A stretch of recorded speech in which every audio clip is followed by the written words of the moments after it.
Step 1, wake up early, gonna rise with the sun. Step 2, get some good, some food in you. Step 3, think real hard about what you wanna be. Step 4, fuck everybody, just do your thing. Wake up, today's gonna be a good day. Wake up, today's gonna be a good day. Wake up, today's gonna be a good day. Wake up, today's gonna be a good day. Wake up, today's gonna be a good day. Wake up, today's gonna be a good day. Wake up, today's gonna be a good day. Wake up, today's gonna be a good day. Yo, set your affirmations, aspirations. I got shit to do, the aftermath of preparation. Good food, good mood, blood in circulation.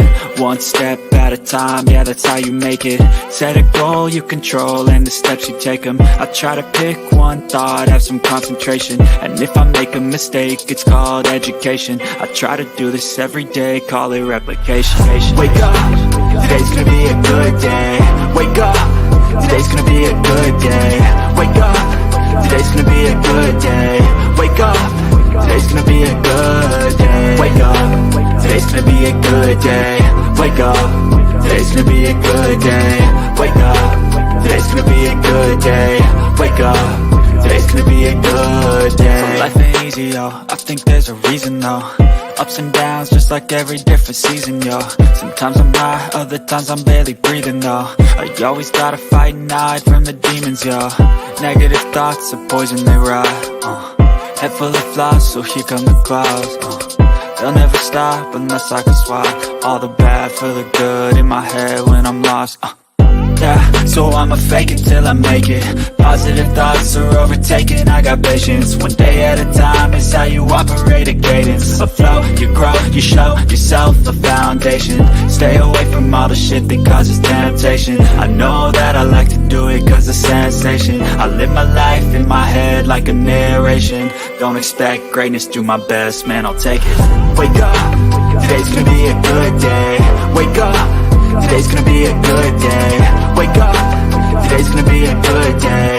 Wake up, today's gonna be a good. I don't know if you guys can hear me, but I can't. I have like no microphones here. I've got no sound. I've got no microphones. I may have to end this live right now because nothing is working and I can't hear jack shit. So let me refresh. Give me a second. I hope everybody's here. I don't know.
All right, let's see if I'm heard now. Lord have mercy. It feels like a Monday. I should never have came back into the office. I should have never came back into the office. Let's get back on it. Hi, Bullhorn Betty. Thank you for my shirt. Welcome to the Bullhorn Betty Kids Club. Hey guys, Bullhorn Betty here. So there's something going on in my community and I need your help with. So this is a double homicide that happened in my community, but there's a lot more to this case than meets the eye. This is Thomas Matajek. He actually killed his mother and her boyfriend recently, but the problem here is he shouldn't even have been out of jail.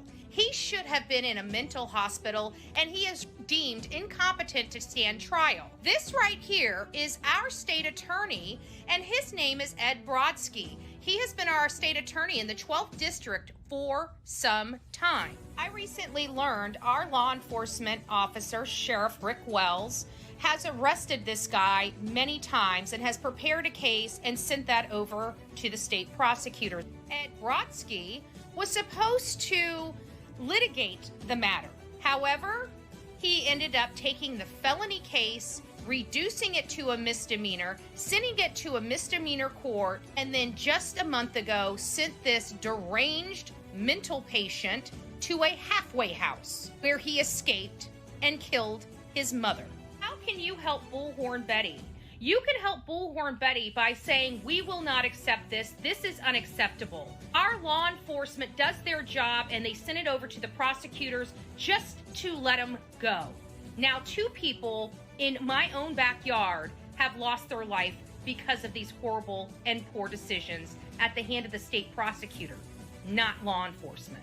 So please, I ask you, is this going to be acceptable in your community as well? This is how you can help. If this case bothers you, if it disgusts you, if you realize 2 people should not be laying in the morgue right now, please consider giving Ed Brodsky a call and letting him know this is unacceptable from any state prosecutor. Once the new evidence came to light, Sheriff Gaylor was adamant that we needed to inform our community as soon as possible. These were just a few words that the chief of police said at a press conference related to Rachel Morin, which went missing August 5th. However, she was found a day later, bludgeoned to death. Rachel Morin, mother of 5, often found comfort in being outdoors and working out. This was no different August 5th, around 6 p.m. when she went to the Maupaw Heritage Trail in Bel Air, Maryland. Nobody really knows what happened on that trail, but whatever it is, it was really horrible. A teenage girl found her body the next day during search efforts. The horrific scene only can be what is left to imagination. Her death has grabbed local, state, national, and international headlines. DNA was located at the scene of the crime. DNA evidence is part of nearly every modern-day investigation, and in Rachel's case, DNA evidence was collected by our Forensic Services Unit. This DNA evidence has come back as a match, tied to a home invasion and an assault of a young girl in Los Angeles this past March. This is the first time that we heard of an assailant associated with her case. Unfortunately, that suspect has not been positively identified, but he did leave behind his DNA. In the video we obtained from the Los Angeles Police Department to be the person that murdered Rachel Morin on August 5th. Rachel, mother of 5, died a brutal death. Can you help? And the tip line number is 410-836-7788. We're learning today that 2 have been arrested in connection with the triple homicide out in San Antonio, Texas. This is the case of Savannah Soto, Matthew Guerrera, and their unborn child, baby Fabian. They were gunned down and dumped at an apartment complex and were located on December 26th. It was a heinous act. It was unspeakable, the tragedy of it. When we talk about the manner of death has not been determined, the manner meaning, was it a suicide or was it a murder? You said that ME said that for Matthew Guerra it was a gunshot wound to the head, but when we called them, they said it's a contact gunshot wound. What does that mean? It means that it was there. However, with new evidence and new information coming forward, we have learned that they died on the 21st in early morning hours leading into the 22nd. It was right before midnight when the car was dumped in that video that you just saw. What we've learned since then is that this is potentially a drug deal that has gone wrong. This is a robbery homicide because everything happened from execution to dumping the car in less than 10 minutes, according to the affidavit. Let me know what your thoughts are. Don't forget to like, share, and subscribe here on TikTok to Bullhorn Betty. And don't forget, I have another channel. It is on YouTube. Please consider going over to Bullhorn Betty Crime Stories to get the latest and greatest on the up-to-date true crime news.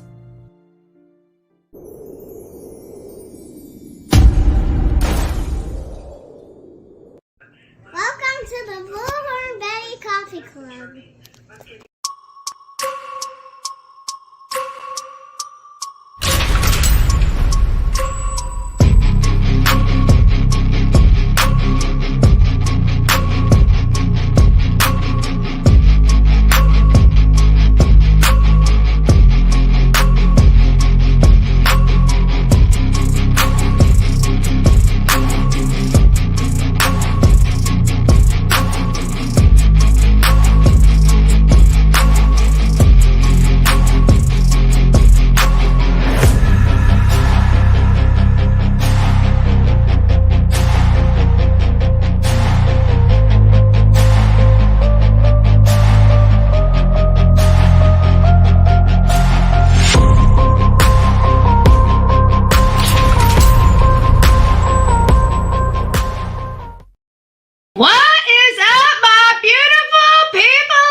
I know. Out of bed. It is Tuesday. Our week has already begun. We've got a lot to do. We are so very thankful. Bullhorn Betty has been screaming for a sketch since day one, right? Since the day that we found out in the Rachel Morin case that there was a suspect tied by DNA, but the suspect remained unidentified. However, he injured a child, a young girl, over in LA, California, 5 months prior to the death of Rachel Morin. They found this gentleman's DNA on Rachel Morin. Rachel Morin died a very brutal death whenever this event happened. It was not, it was very, very brutal. So I'm sure she had DNA literally scattered all over her from this assailant. So they were able to identify this man through DNA, but they've never been able to find out his name. I've been screaming, this young person in LA had to have seen this man's face. Where is the forensic sketch? Where is the forensic sketch? Where is the forensic sketch? Well, finally, all these months later, law enforcement decides to produce the image. I don't know what they were waiting for. Really? Does this go into the integrity of the investigation, or do we just like wasting time in cases? I am totally unsure about this. I've got to tell you, in all fairness, I'm not really pleased. I'm pleased that we finally have the sketch. But let's face it, what took so effing long? Right? That's my question. I've been talking about this sketch right here, for how many months? How many months have I been talking about this sketch? Why aren't they releasing the sketch? How is this going to help us now? How is this going to help the people at the Ma Pa Trail now? If the guy came from LA 5 months before he murdered Rachel Morin, where's he now? You had a prime opportunity to get this freaking photo, this sketch out months ago when he was probably in the stinking area. I truly believe they had this man in jail, right? No word from the police department out there in Harford County, Massachusetts. Come on now. This ain't making anybody happy at this moment. Let's find this man and get this man off the streets. He may already be in jail. I truly believe this man is in jail because law enforcement's been slow walking everything in this case. And it makes me wonder, why are they slow walking anything when a mother of 5 children, a beautiful woman, goes jogging on a public trail in a public park, and you guys are slow walking a case? That's what it looks like to me. Okay. I don't know what the details are. I really don't care. I don't care at this moment. All I know at this moment is this sketch right here should have been out a long time ago.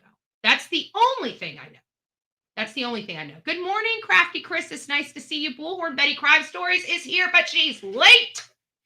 She is late. Mama Llama is up in the house, followed by our beautiful Sweet Misery. If you guys have not been over to her true crime channel, please consider going over there and supporting her. She supports the Bullhorn Betty channel. And we love people that support us, and we also love to reciprocate that. So don't forget to go over to Sweet Misery's True Crime Stories, or True Crime channel, rather, and sub her up. Amanda White, it's nice to see you. Our beautiful Steffers, the person that coined the coffee beans. Good morning, my love. It's nice to see you. Angie, good morning. Good morning. Who else do we have up in the house? We got our beautiful November Rain. Joy, good morning. Good morning. You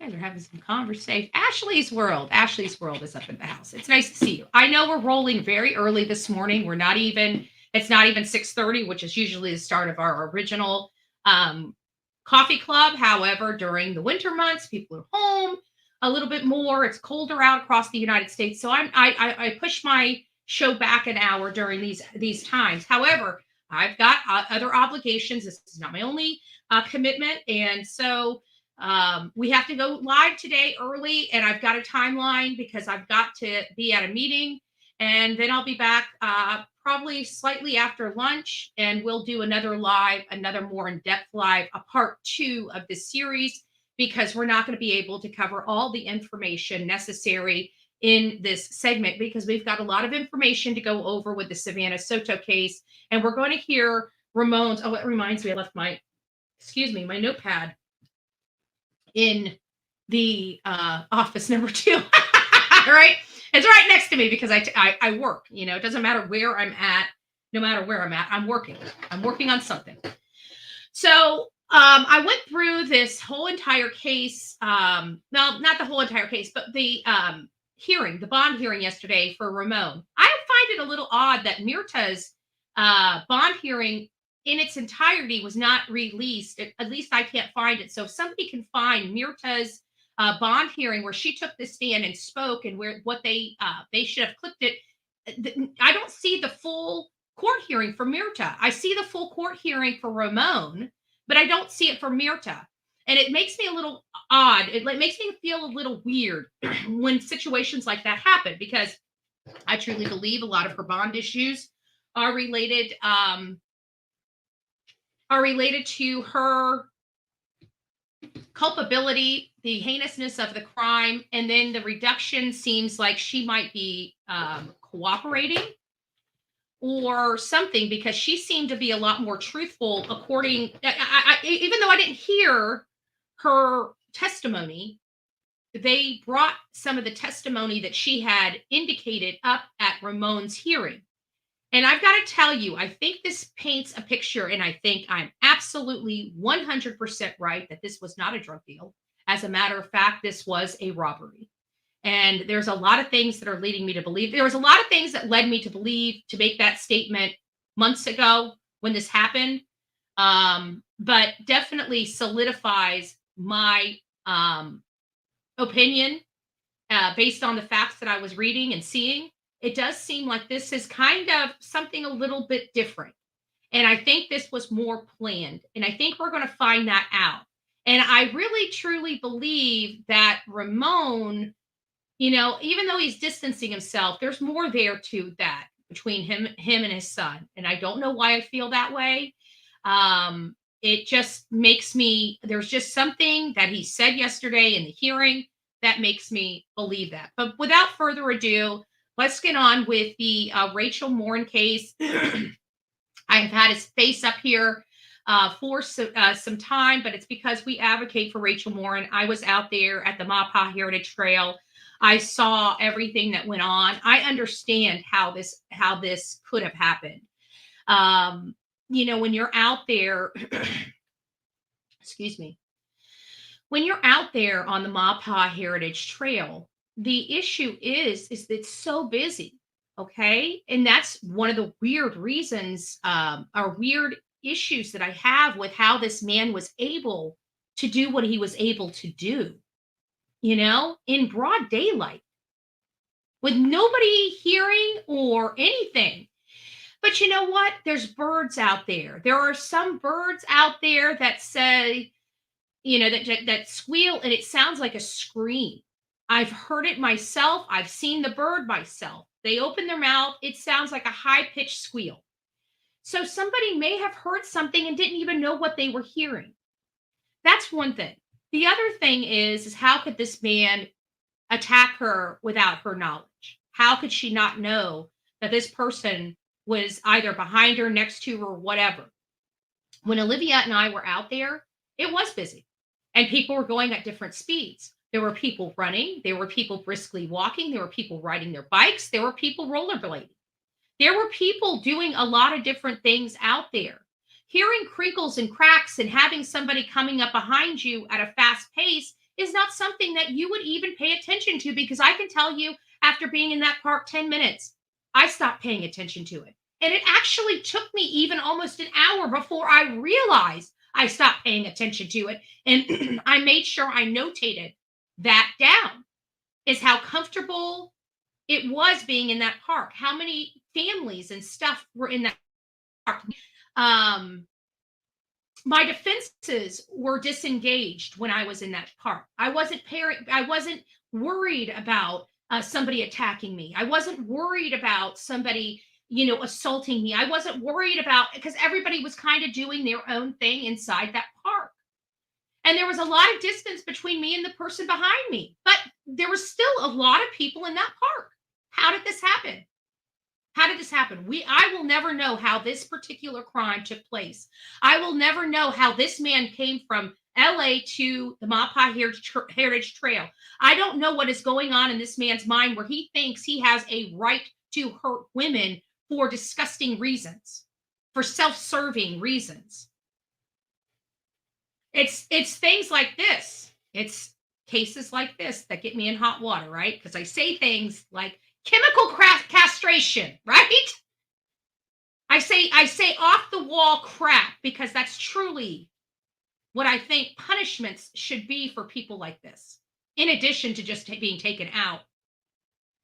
And I'm sorry, an eye for an eye, a tooth for a tooth. I think we are entirely a too kind of a country when it comes to violent crimes. We would rather throw somebody in jail for the rest of their life than make them have to deal with their consequences. I'm one of those people that like people dealing with their consequences. Whenever I get in trouble, guess what? I got to deal with my consequences. I don't go out and do these types of crimes. But I can tell you, it seems to me this day and age, people that do this type of crime get less sentences than somebody that steals somebody's money. And that to me is morally wrong.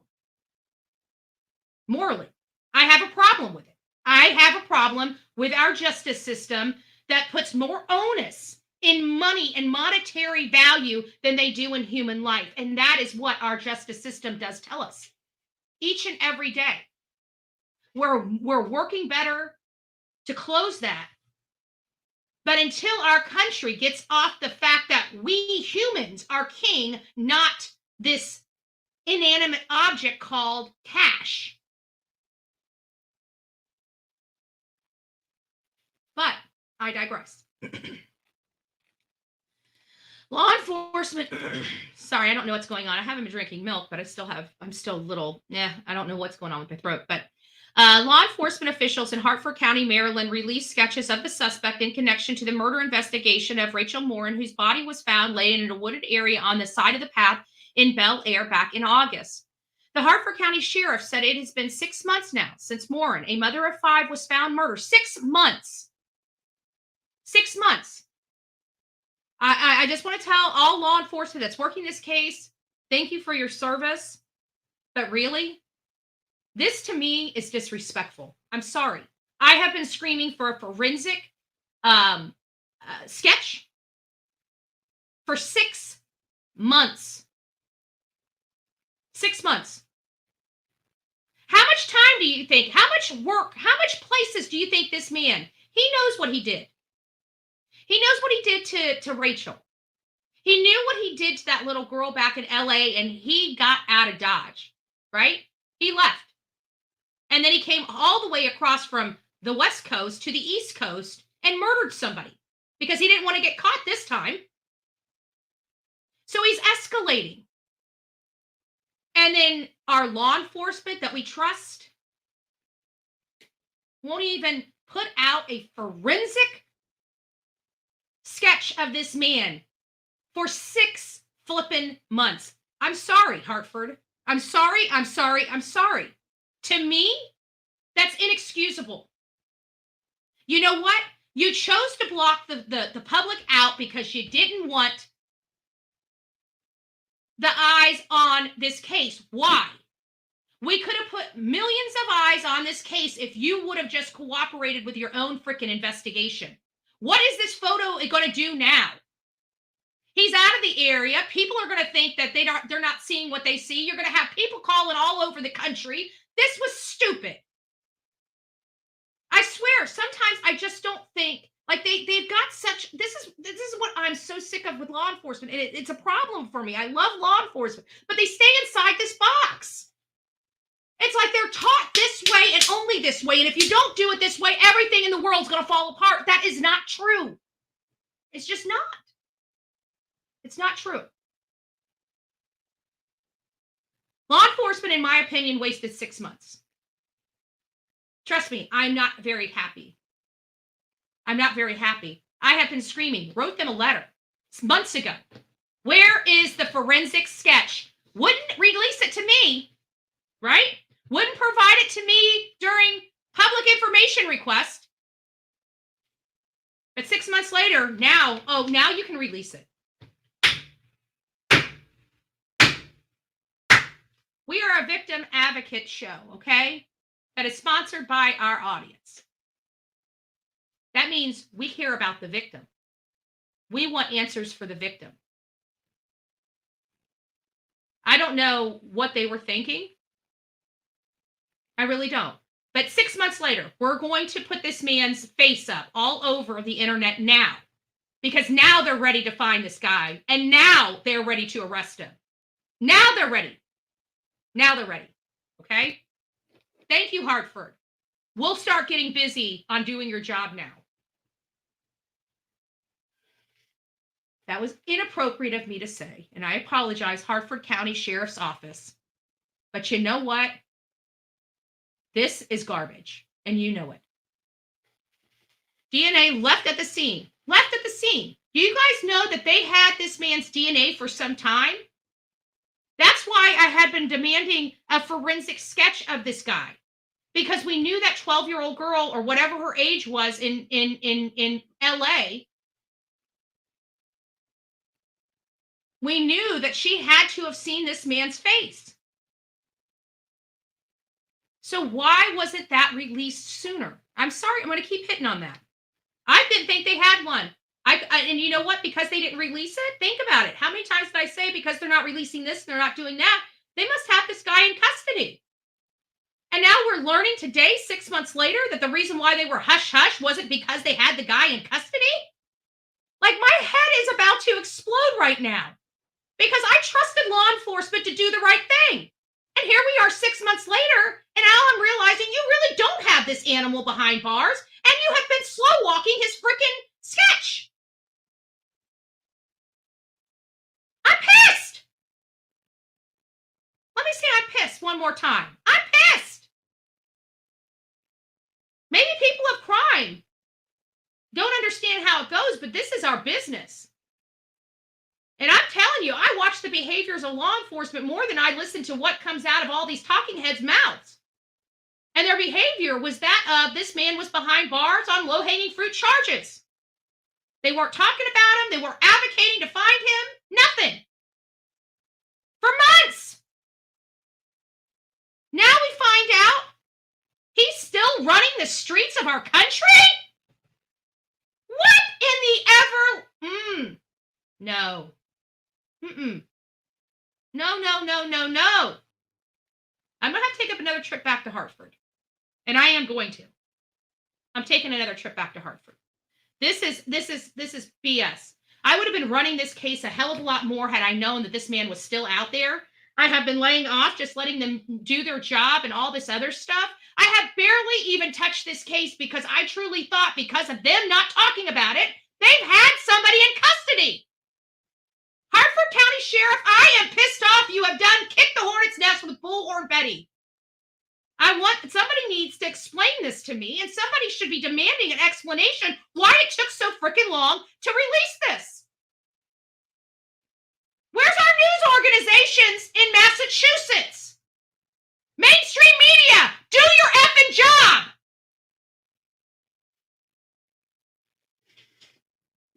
The investigation led detectives to 7 states and included help from 10 federal, state, and local agencies. All right, feds, well, you're pissing Bullhorn Betty off too. Who had this flyer? Who had this sketch, and why wasn't it released? Let's talk about it. Come on. I'm kind of a little butthurt. Yeah, you can say that. You can say Bullhorn Betty is butthurt this morning. This is supposed to be a good morning. Everybody's like, oh, this is the new guy. Where's the questions? Why is nobody asking the questions? What took so freaking long? This is a 5-year-old mother. This is a mother of 5 young children. 5 children. And you're slow walking something that can help the case. This is bullshit. Excuse my language. This right here is bullshit.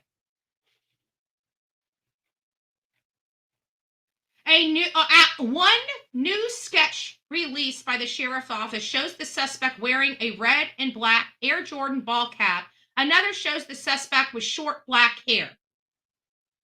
So why are they using the red and black Air Jordan ball cap? You want to know why? Because there's some information leading for them to believe he was most likely wearing this very red and black Air Jordan ball cap, a very specific ball cap. And you notice how it says one new sketch release. When was this sketch done? Where did it come from? How long has Harford County Sheriff's Department had this sketch before they released it? How many prior sketches did they have that they failed to release to the public? This is a woman's life. This was a woman that was brutalized, and I'm sorry, when we don't get assailants off the street as quickly as possible, it puts the rest of us in danger. And if you know anything about me, I'm a law and order kind of gal. And I'm sorry, whether I like you or not, I still want you safe, healthy, and I want you prosperous and doing well in your life, whether I like you or not. I do not want any harm because I do value human life. And I realize anything that we argue about, have problems with, is all petty in the grand scheme of things. It absolutely makes no sense. It's all petty in the grand scheme of things. Because at the end of the day, let's face it, unless you're a victim of a crime like this, we've lived through our worst days, haven't we? So I don't put a whole lot of stock into all the pettiness and stuff like that. But when it comes to human life, when it comes to crimes, when it comes to primarily women of crime, that's a little soft spot. There's a little, it's a little ooey gooey inside of Bullhorn Betty. And this woman was beautiful. She had life. She was living her life and doing the best she could. She had just got into a newer relationship. She seemed very happy. She seemed like finally her life was going in the right direction. Her kids were happy. She was moving up in the world. She was taking care of herself. She was going places. And all of this so senselessly. And the person that did this, I was just in that park after her. Could have done it to me. Could have done it to Olivia. Why? Because law enforcement hasn't been engaging with the public. They have failed to protect us because they're failing to talk about a case where a man has hurt a young child, come all the way across the country, and has murdered another young, beautiful woman. I'm sorry, that scares the crap out of me. And it should scare the crap out of everybody across this country. Where is this man?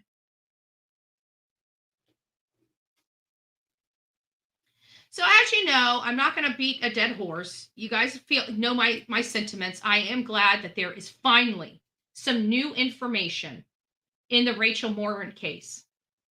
But I have to tell you, I read this completely wrong because with their lack of communication and their silence, I was for sure they had this man behind bars on unrelated charges and why they wanted to cool the case down.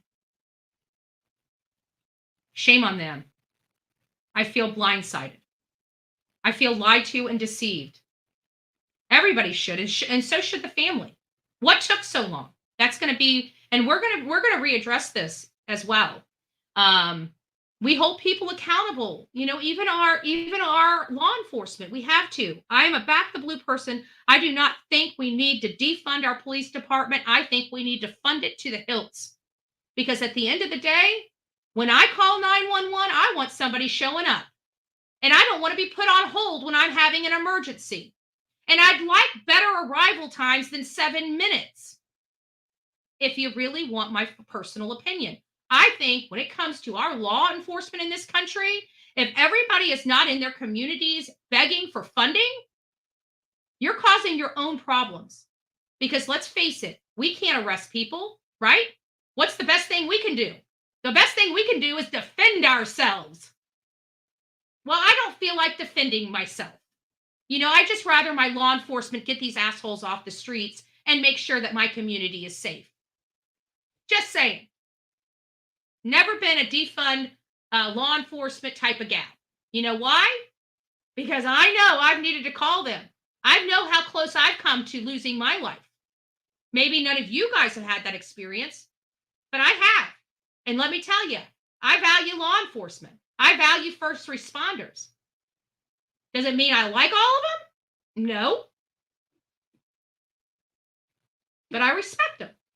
Remember, you don't have to like somebody to respect them. You don't have to like somebody to show common courtesy. You know what I was told? If you ain't got nothing nice to say, don't say it at all. Right? I ain't got nothing nice to say, but I definitely am going to say it. I'm not going to keep it to myself because I'm kind of upset with Harford County. And they had to know that there's going to be some backlash over this. 6 months? 6 months? Who is this animal? We need to be passing this face around now that law enforcement's ready to make an arrest. We had to wait for law enforcement like we always do. And again, this is based upon their policies that don't work. Law enforcement's policies are outdated. They're too slow with our reality of life. There is so many different types of databases and new technology that should be assisting law enforcement, but you know what? It costs a lot of money. Their way of doing things is slower, and it's just, there's better ways to do things quicker. Dot the I's and cross the T's and never have any problem. But law enforcement's so scared of making mistakes. Why? Because we got defense attorneys. But this right here should not have taken 6 months to release. All right, guys, getting on with Savannah Soto. Many know that when this case came out, I came to social media. I raised hell over this case because when I heard that this girl was supposed to go to the hospital to be induced and never showed up, I knew right then this was a grave situation. I knew it because that is an appointment no woman will miss. We all know that. I have literally 95% of women in this room. And 95, I would say at least 92% of these women in this room have had children. Probably have grandchildren, maybe even some great-grandchildren. So we all kind of know how this thing goes, right? You're pregnant, you're overdue, baby needs to come out. When you get overdue, it is a very most uncomfortable situation. Everything's so tight, you got no room to breathe. Your bladder has been pushed on until you don't even know if you got a bladder. You think you're drinking and it's just coming straight out. Just sit on the toilet whenever you need to drink that water, right? It had to have been very, very uncomfortable for it being her first child, her being overdue, and that baby just being a healthy baby, right? She had a healthy baby. From my understanding, she took very good care of that little baby inside of her belly. She made such a wonderful home for that little boy inside of her belly. He was so comfortable, he didn't want to come out. They had to induce him. That is just one appointment we know there is not a woman in this world that would ever miss intentionally. So we knew that to be true, and we knew something was major going on. So we all came to social media. We all put our best foot forward, and we all advocated for Savannah Soto and finding her. I think it was the day before Christmas Eve, I saw I think it was Christmas Eve. The days are running together, but it all happened, the 23rd, 24th, 25th, and 26th. They were found on the 26th, the day after Christmas. This was just, like I said, very sad, very, very sad. She was supposed to have her baby right before Christmas. She was supposed to have a Christmas baby, and they ended up basically having to put the entire family to rest. They were all gunned down. But it's something that's in this man's statements when he gets up on the stand that really make me say, And let me talk to you about them. we heard from law enforcement, and I made it a point to emphasize it on multiple of these live shows. And it was the fact that when Murdah Romanos got arrested, we had a press conference right after her arrest where a young lady that was a deputy came out to explain some of the information about the case at that time. It was explained that they didn't know if she was a girlfriend, Christopher's mom, stepmom, or anything like that. She basically said girlfriend or stepmom. Nobody even knew whether Murdah was Christopher's mom or not. According to the testimony of Ramon, I feel like that's cleared up now. It sounds like he's been with this lady for 30 years. It sounds like Christopher is his only son with this lady. He lies on the stand a little bit about this son. They ask him if they have any kids, and he's like, this is the only child he has. Christopher is not a child. He is a grown man. He's actually 19 years old, and we are not going to be playing this game in the court system, because I will be out in front of that courthouse with signs saying Christopher is a man. Okay? He is a man. Just because he's sucking off the tit of mommy and daddy, which is a little different than his brothers, not my problem. He's a grown-ass man. He's not a kid, and he made an adult decision. But you're going to see how they're going to try to manipulate this and start making people's mind change so they start seeing Christopher as a child. We're not going to do that. He's a grown-ass man. If I've got to be out there with a picket sign saying Christopher is a man, he is an adult, then that's what I'm going to do. But we're not going to play this thing that he's a kid. He's a little baby that didn't know what he was doing. No. I can already see it starting to develop. I can already see it develop. Christopher's the one in the most hot water, and mommy and daddy are going to do their best to clean it up. Sorry, Ramon.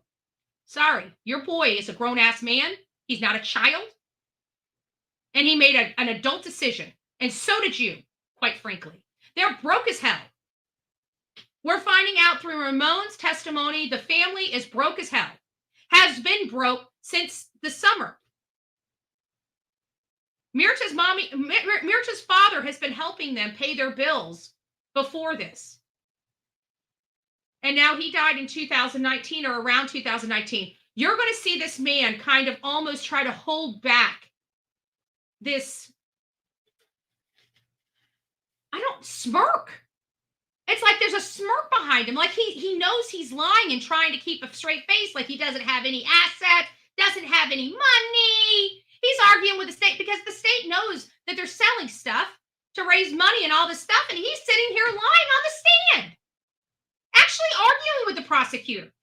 But everybody knows it's a freaking lie. You're selling your shit. Your son's selling your shit to help raise money. They ain't selling their shit and putting it in their pocket.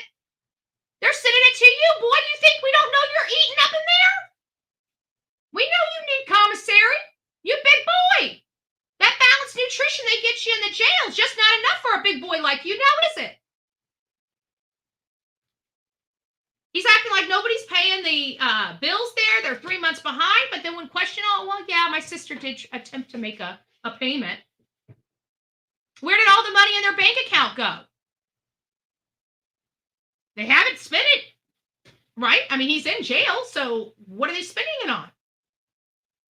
And I get when you're in jail, money goes quick because you got no money coming in. No money coming in at all. But I guarantee somebody's paying that mortgage. I don't believe this man. I think he lied on this stand, and that's a big problem for Bullhorn Betty because you know what? You need the people to believe you. And I can tell you, I'm going to be questioning every single damn thing you say from this point forward.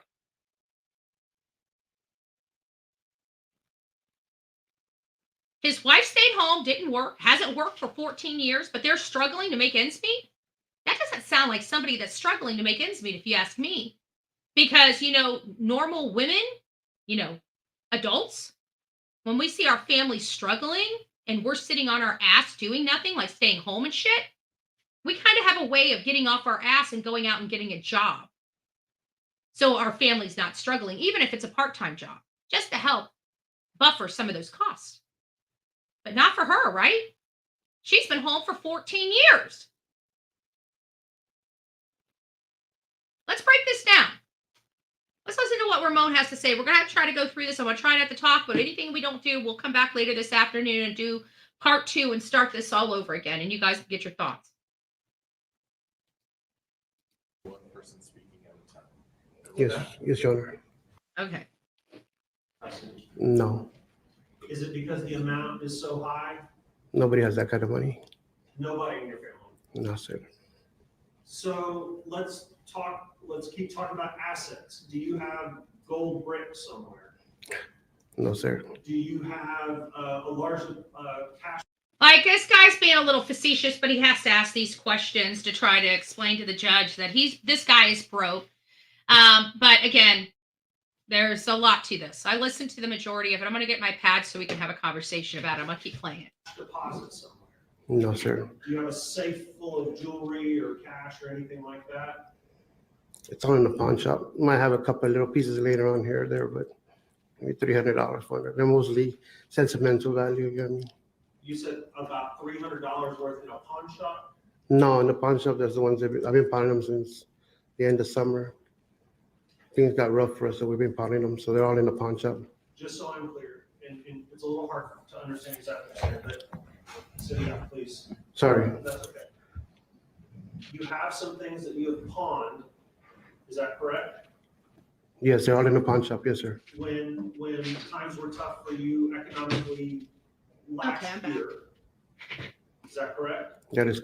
So before we get too into the weeds on this, let me just go over some of the notes that I had here. Let me put this back up so you guys can see my beautiful face. It's nice to see everybody. Pebbles, Spliff Queen, it's nice to see you. Our beautiful Sonia is in the house. Tanya, TL, it's nice to see you. I just wanted to see Track. It's nice to see you. Good morning, Darlin Polka. It's nice to see Amanda. Jet's mom, it's nice to see you as well. And I don't know if I saw a few people coming in, so I wanted to tell you all good morning. It's nice to see you.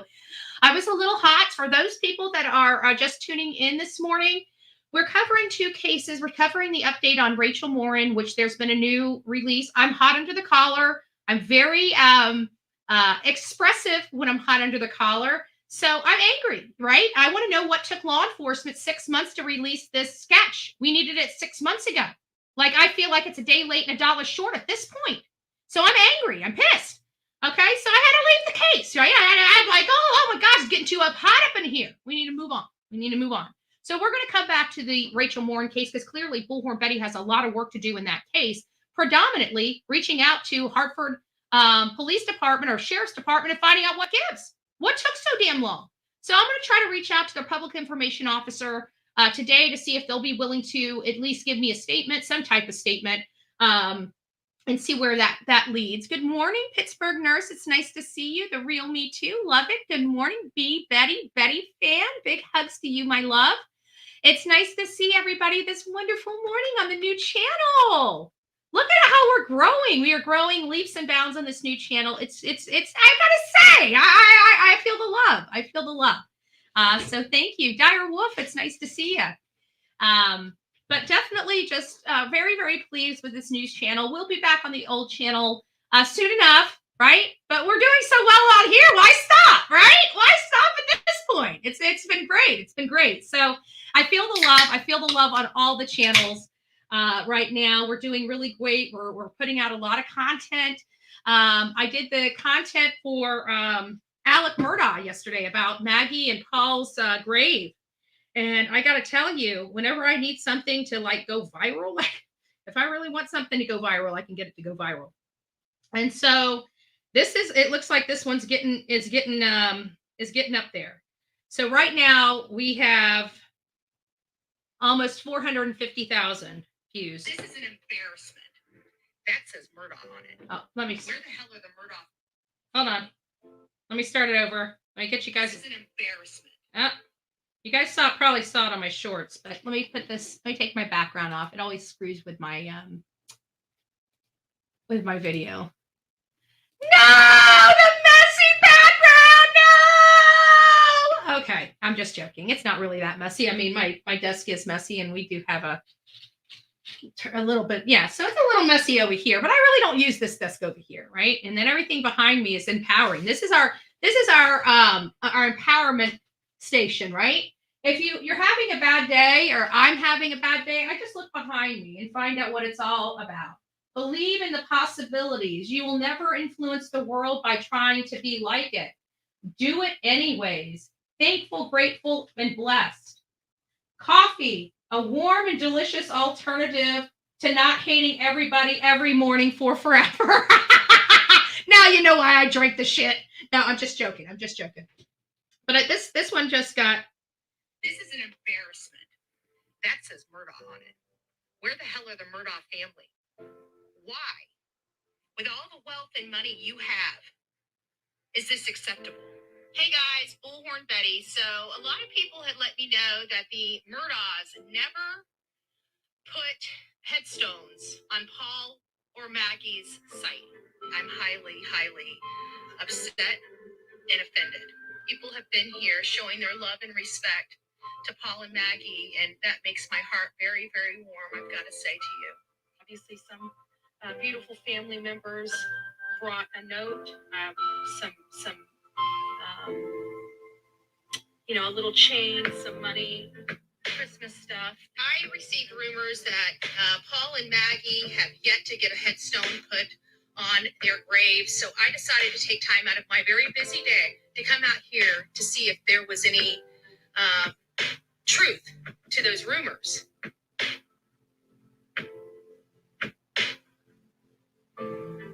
It is with sad news for Bullhorn Betty to report Paul and Maggie still aren't honored enough or honorable enough in the Murdah family to even receive a headstone. They deserve a headstone.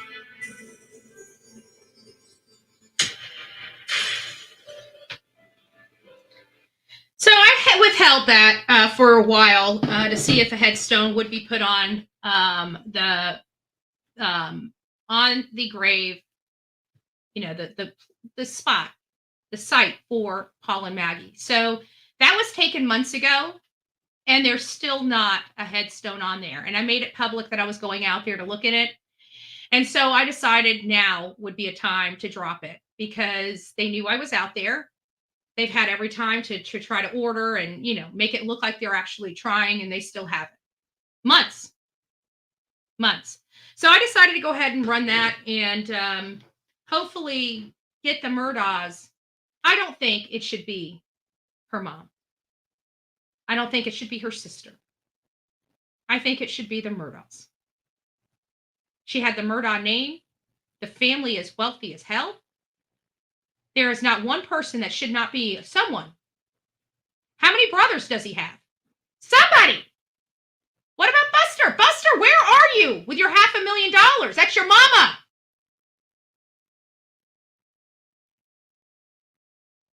You think my mom would go without a headstone on her grave this long? Dude, I'd be selling my ass on 14th Street just to get a headstone for my mama.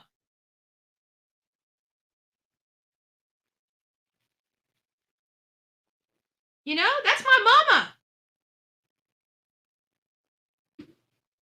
Anyways, enough of that. But, again, I know there's an illusion, a horrible illusion painted on here for some reason that I don't work. I work my ass off. I work. There's not one thing that you can say I'm not working. I was up until 11 o'clock last night, got up at 4 in the morning, down at 11, up at 5 this morning. I'm getting a little tired. Right?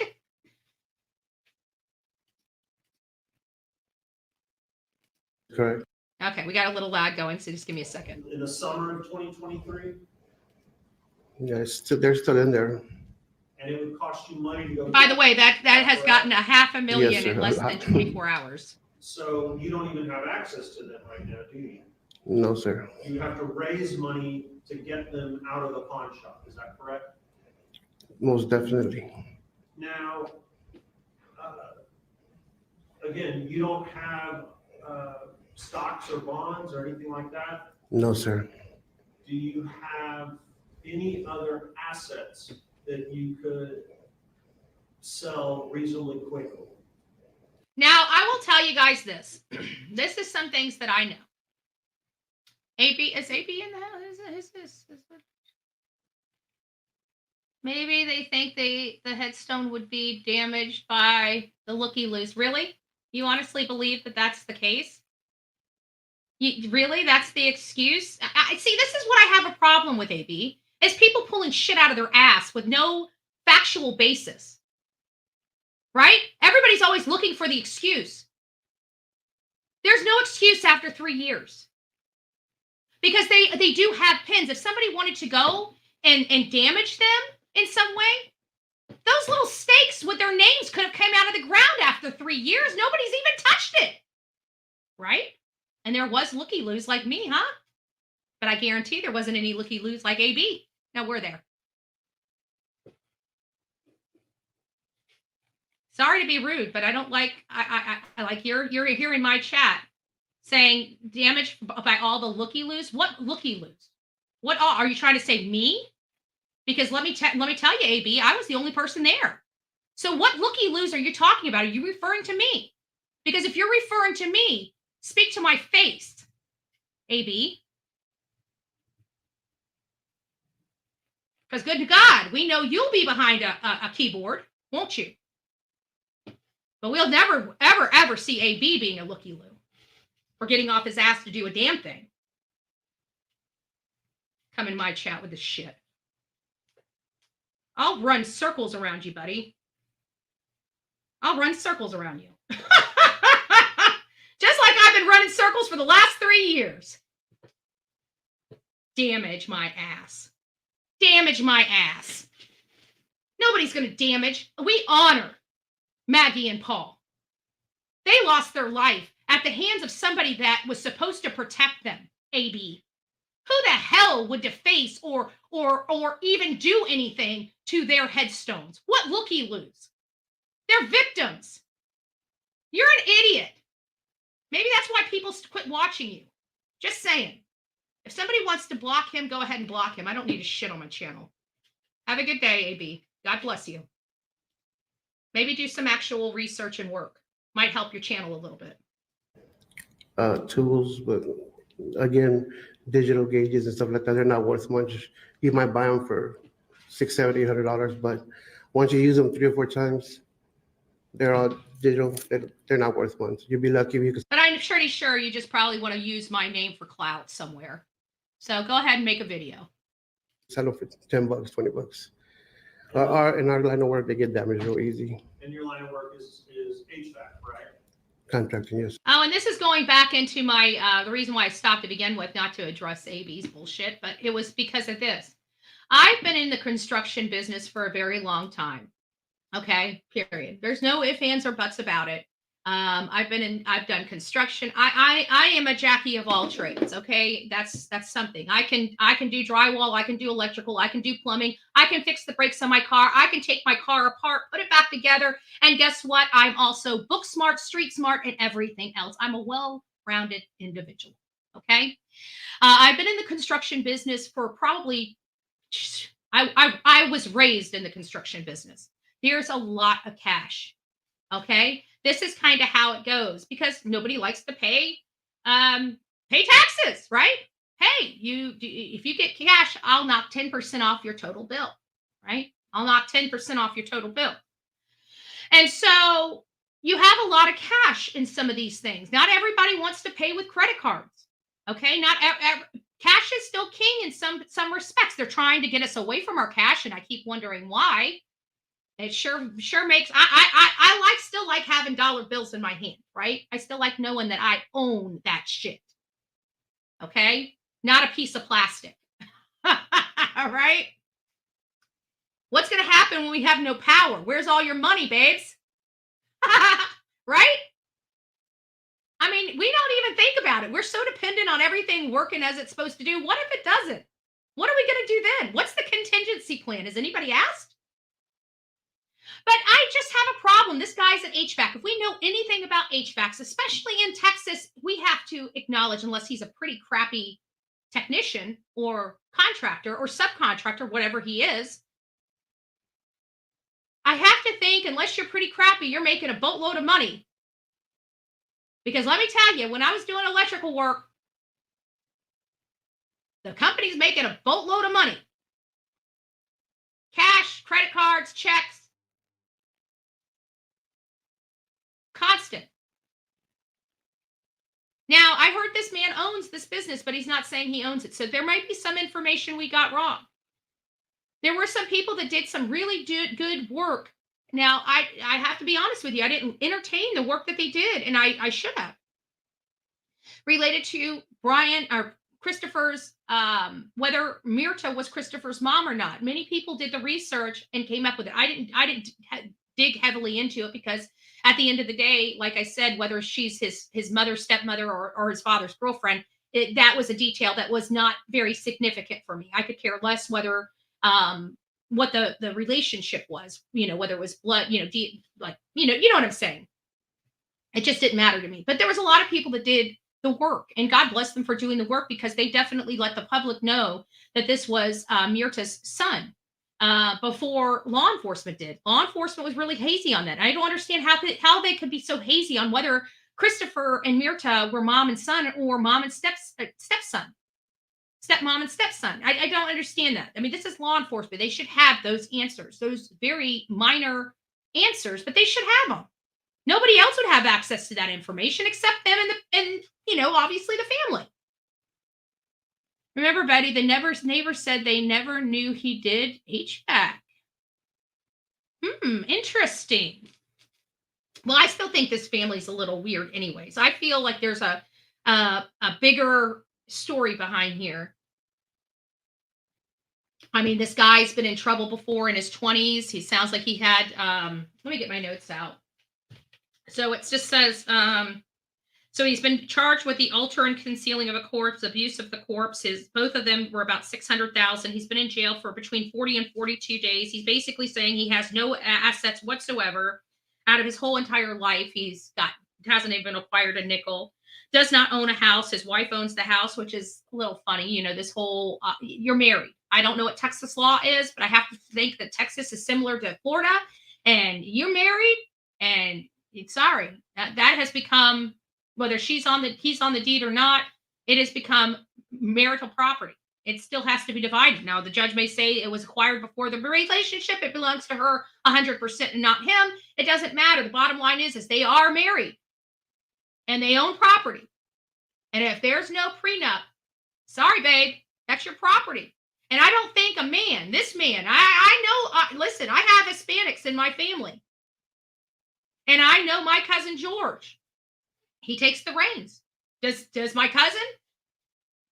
Ellen, does she even bother saying no? No, she's a Spitfire too. She's a Spitfire too.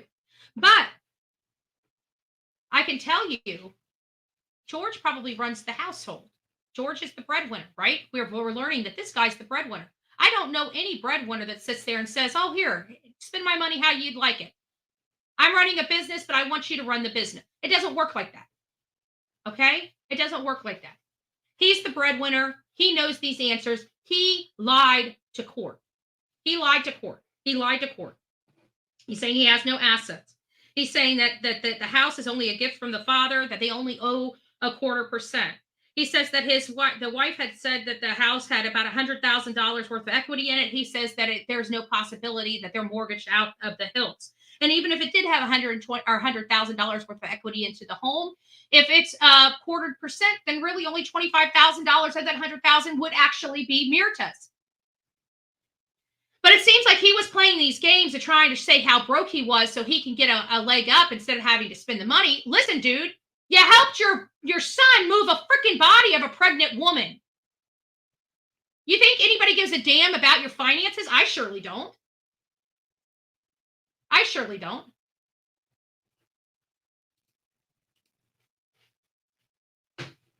Sir.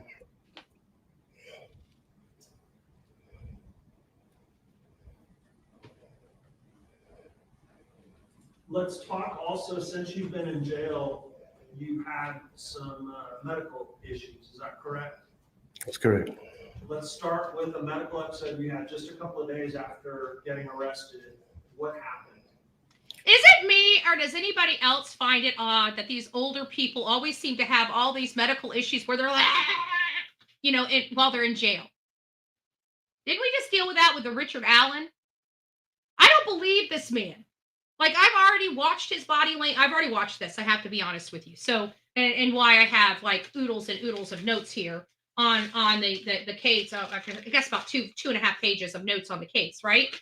And so I've listened to this, and I can tell you, I watched and pay attention to him, and I'm going to point out certain details, like his facial expressions and how he's trying to hide. You can always tell, like when you lie, and you lie, and everybody knows you lie, and you kind of had this where you're trying to keep the straight face, but you ain't doing a good job. He does that.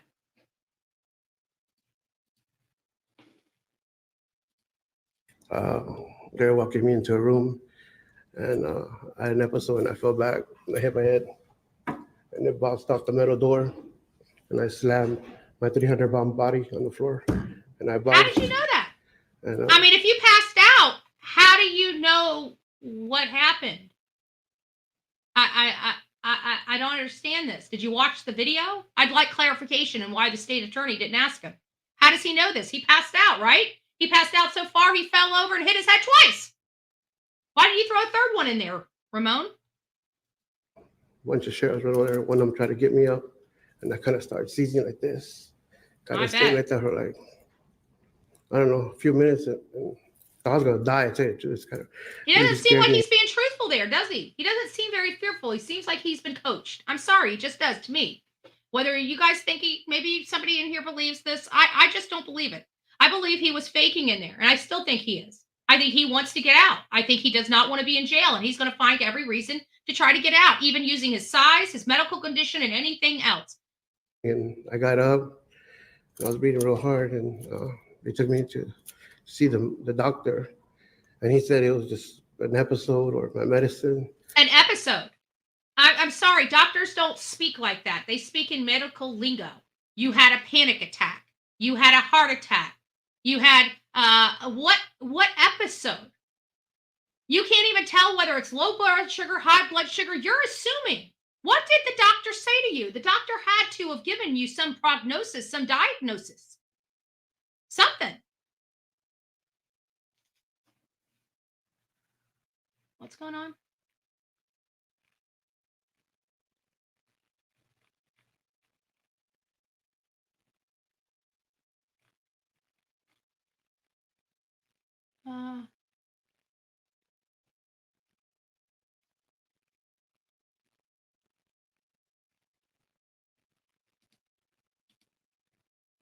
Wow. No good deed goes unpunished. No good deed goes unpunished. And you know what? When you borrow money, you know what? Just the activity of saying, here, I don't have this all, but here's $20, here's $30, here's $50, here's something that and Sonia did help from the graciousness of her heart. And it's a real sad shame that this is what it is. But that's okay. That's okay. God moves mountains. God moves mountains. And hopefully the person does the right thing. If they choose not to do the right thing, then there's always, there's civil suit, there's everything. There's some, but it's just sad that people this day and age just don't honor their commitment. And especially when they beg for help and people actually do help. But hey, I guess burning bridges is the next thing on the agenda. But don't worry. Help does come. Because they're not giving me my medicine. But let's just pray for the person. We obviously they borrowed the money, so they are struggling. So let's just pray that they start doing the right thing and start providing at least some payment. $20 here, $20. Make an effort. Make an effort. They're supposed to exactly. So like I'm supposed to get it right before I eat or right after. And it's like you really need to take that medicine when you're supposed to. You go into a coma with sugar. You don't drop that. And Sonia, if you want to drop your Cash App down, why don't you go ahead and drop your Cash App down? I know you're not asking for the money at all, but if somebody does want to help, then let them help.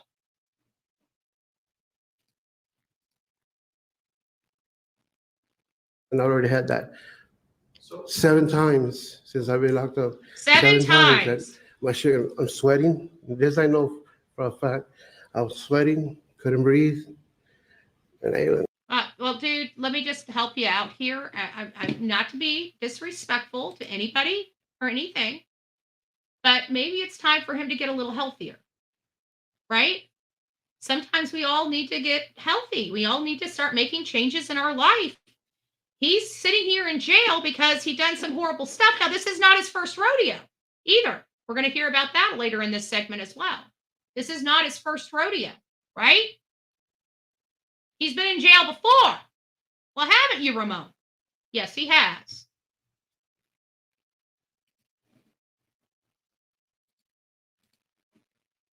rang the guard. Real nice guy, but they're not doctors. I mean, they just made a. Ramon, let me stop you for 1 minute. When you went into the jail, you already had some health conditions, is that correct? That's correct. And what health conditions do you suffer from? I'm diabetic. I have high blood pressure, cholesterol. I have sometimes breathing problems.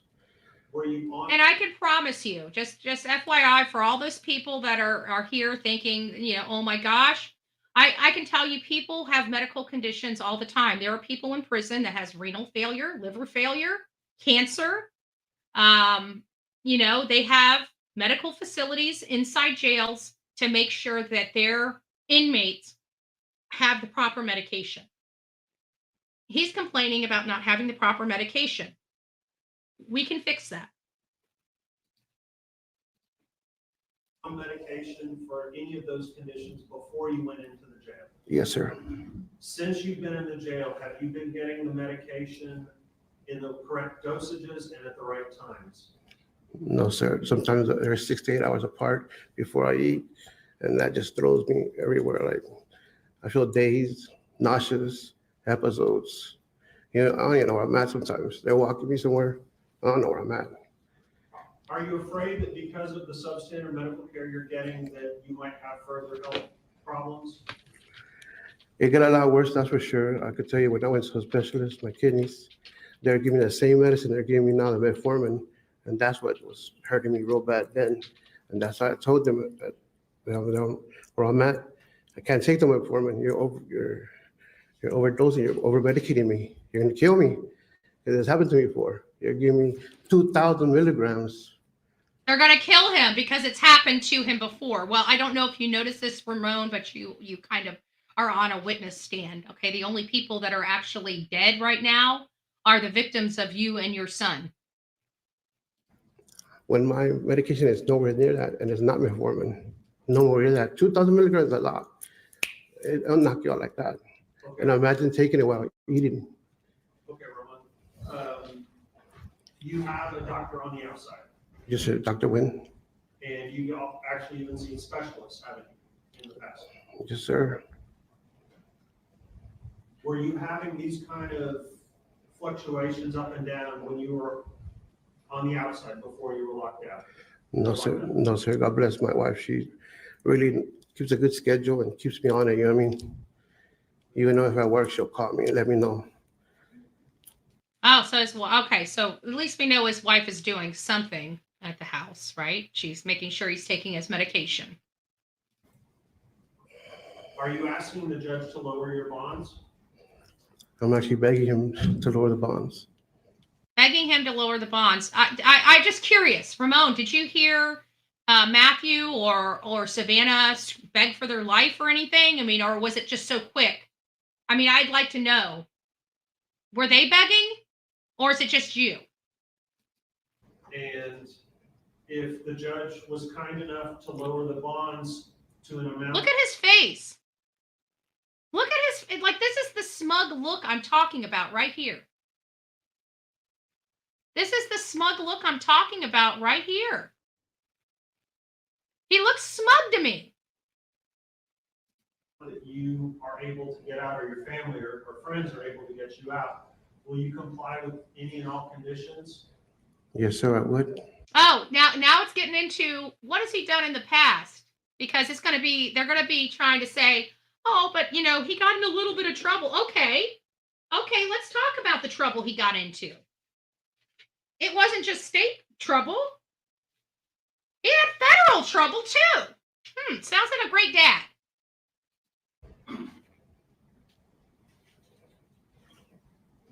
You have a couple of different options for residences when you get out, is that correct? That is correct. One would be your old house. That's correct. The other, if that doesn't work out, the other would be with a relative. How can his own home not work out for him? The last time I looked, there is a mortgage foreclosure process. You're just not kicked out on your behind. That is correct. Are you from San Antonio? Yes, sir. All my life. Is all your family here in San Antonio? 4 to 5 generations. And the two residences that you have as options are both here in San Antonio? Yes, sir, they are. My whole life is here. Not to mention, I have a sick wife and a sick child in Bel Air County. I know. Southern Grammy, you are absolutely right. They didn't. There's no possibility of them begging because it happened within 9 months. It was boom, boom, boom. It was all over but the crime. That's what makes me so sick about this, is that it was literally all over but the crime. Like, this does not make any damn sense to me. And everybody knows, and it doesn't even really matter. Everybody knows that the deal happened earlier that day. So what brought them back? What brought them back? I'd like to know. By the way, Joy, thank you for becoming the newest member of the coffee club. I didn't get a chance to say thank you earlier. So thank you. Thank you. Thank you. And Sonia, the family's got you. And I'm sorry. We just want to tell you thank you. I know, I just wanted to first tell you and thank you for your kindness, first and foremost. I knew what was going on when it was going on. I was shocked and taken back and was a little concerned myself, but either way, I know that people here on this channel do the right thing, not because it's the easy thing to do, because it's the right thing to do. And sometimes that ends up biting us in our butt. And this was a situation where Sonia went out of her way to do the right thing because it was the right thing to do. And it bit her in the butt. It's never the people we help that help us back, right? So this is just part of the cycle. This is where God has the opportunity to move mountains. So God, move mountains. Move mountains.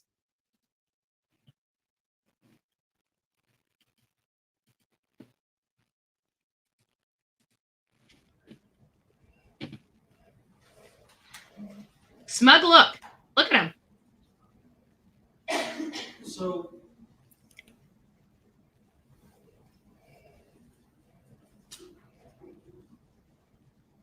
Megan just reminded me there's some testimony by your wife the other day about a bank account that maybe you guys have, and I think she testified it had approximately $3,500 in it. Do you think that that's correct? No, sir, it's probably negative. It's negative now? Definitely. So you don't even have that kind of cash available for a bond, is that right? No, sir. It might have had influence, but we were paying bills. I mean, it is what it is. People have to eat. People have to pay bills. Were you guys behind a couple of months on your mortgage at the time you all were arrested? Going on 3 months, yes, sir. Where were you when you got arrested? At my house. And do you remember what day it was that you got arrested? Not exactly, sir. No, sir. It was in January, wasn't it? Yes, sir. January. Now that's a problem I had. I even put a note in my I wrote down on a note here that I thought it was very odd that he does not know the date that he was arrested. Like, I don't understand that, because you got paperwork that you need to sign. You're going before this hearing. How can you, if you're in jail, like I would be counting, I've never been in jail that long, nor do I aspire to ever be in jail that long. nor will I ever be in jail. Well, you never know. I do protest a lot and I do put myself in a lot of danger. So you never know. You never know. Who knows? I might piss off an officer one of these days. But you know, at the end of the day, I would never be in jail for this long because I don't do horrible crimes, right? But I would have to think that you would remember what day you went in. Like I would have to think you're watching paint peel. Like day 1, day 2, day 3. He couldn't remember if he's been in there 42 days or 40 days or whatever it was. And I thought that was a little, but that might go to his brain processing. I don't know. I do believe that he does not remember what day he was arrested on, but I just thought it was a little weird. That's all. Betty, I took notes too. I bet you did. Leave San Antonio in the few weeks that this investigation was ongoing? No, sir. All I know is San Antonio. All my family's here. Had you tried to get a passport? No, sir. Had you tried to book a flight to Greece? No, sir. Had you made any plans whatsoever to leave or abscond from San Antonio? I have nowhere to go. My family's here. Yeah, I don't necessarily believe that, right? We all have family out there in the wilderness, right? I've got family in Georgia. I got distant family in Houston. I've got distant family by marriage in Chicago. I asked this lady, I'm like, is Chicago really as bad as everybody's making it out to be? She's like, yeah, some areas they're really bad. She's like, but I love Chicago. She would never change. People that love their homes love their homes. They take the good, the bad, and the ugly. But she said it's different parts of the area, but it's a specific area of Chicago that's very violent. All the other areas are pretty much middle class and upper middle class and stuff like that. But you know, it's just, but I don't believe that. Like we all have family. None of us are like, even my immediate family is here in Florida. I'll say here in Florida because even in Florida, we're all over the state of Florida. But I have distant family in Georgia, Texas, Illinois. You know, I've got a lot of people in my North Carolina. I've got a lot of people. So if push came to Virginia, I've got a cousin in Virginia. So if I really wanted to move or go somewhere, I'd reach out to some of my distant family, say, hey, can I camp out for a little bit? So this idea that he has no family, that his entire family is right there in San Antonio, we know that not to be true. Okay. He has contact with other family members that do not reside in that area. Just like everybody else does, right?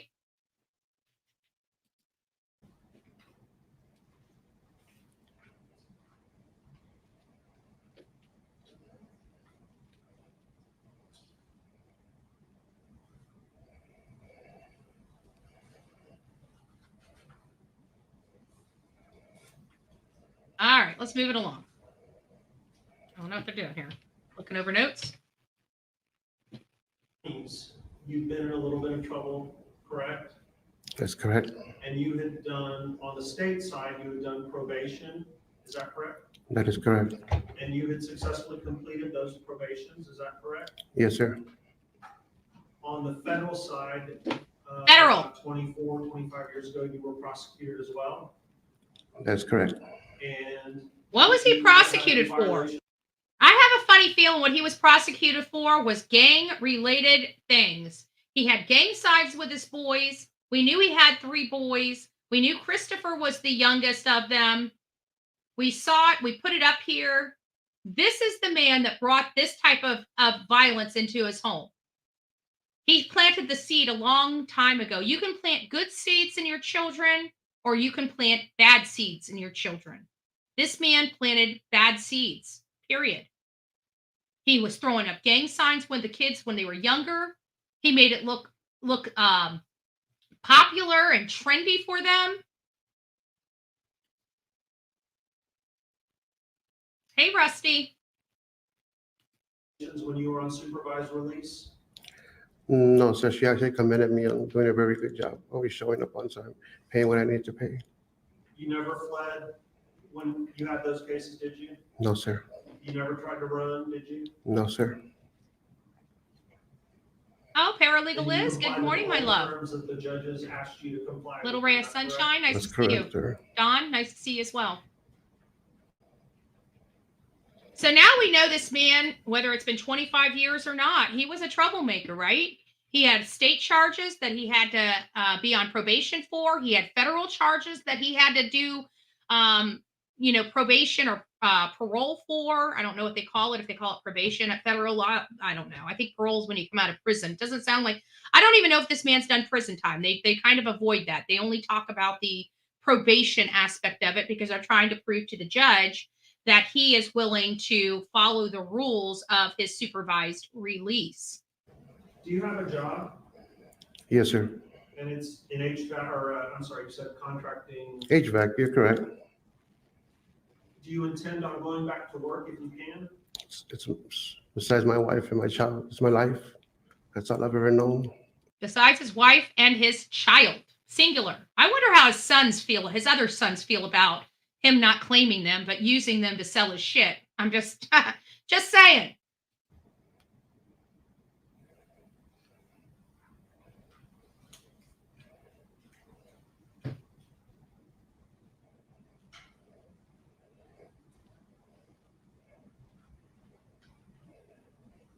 Judge, I'll pass the witness at this time.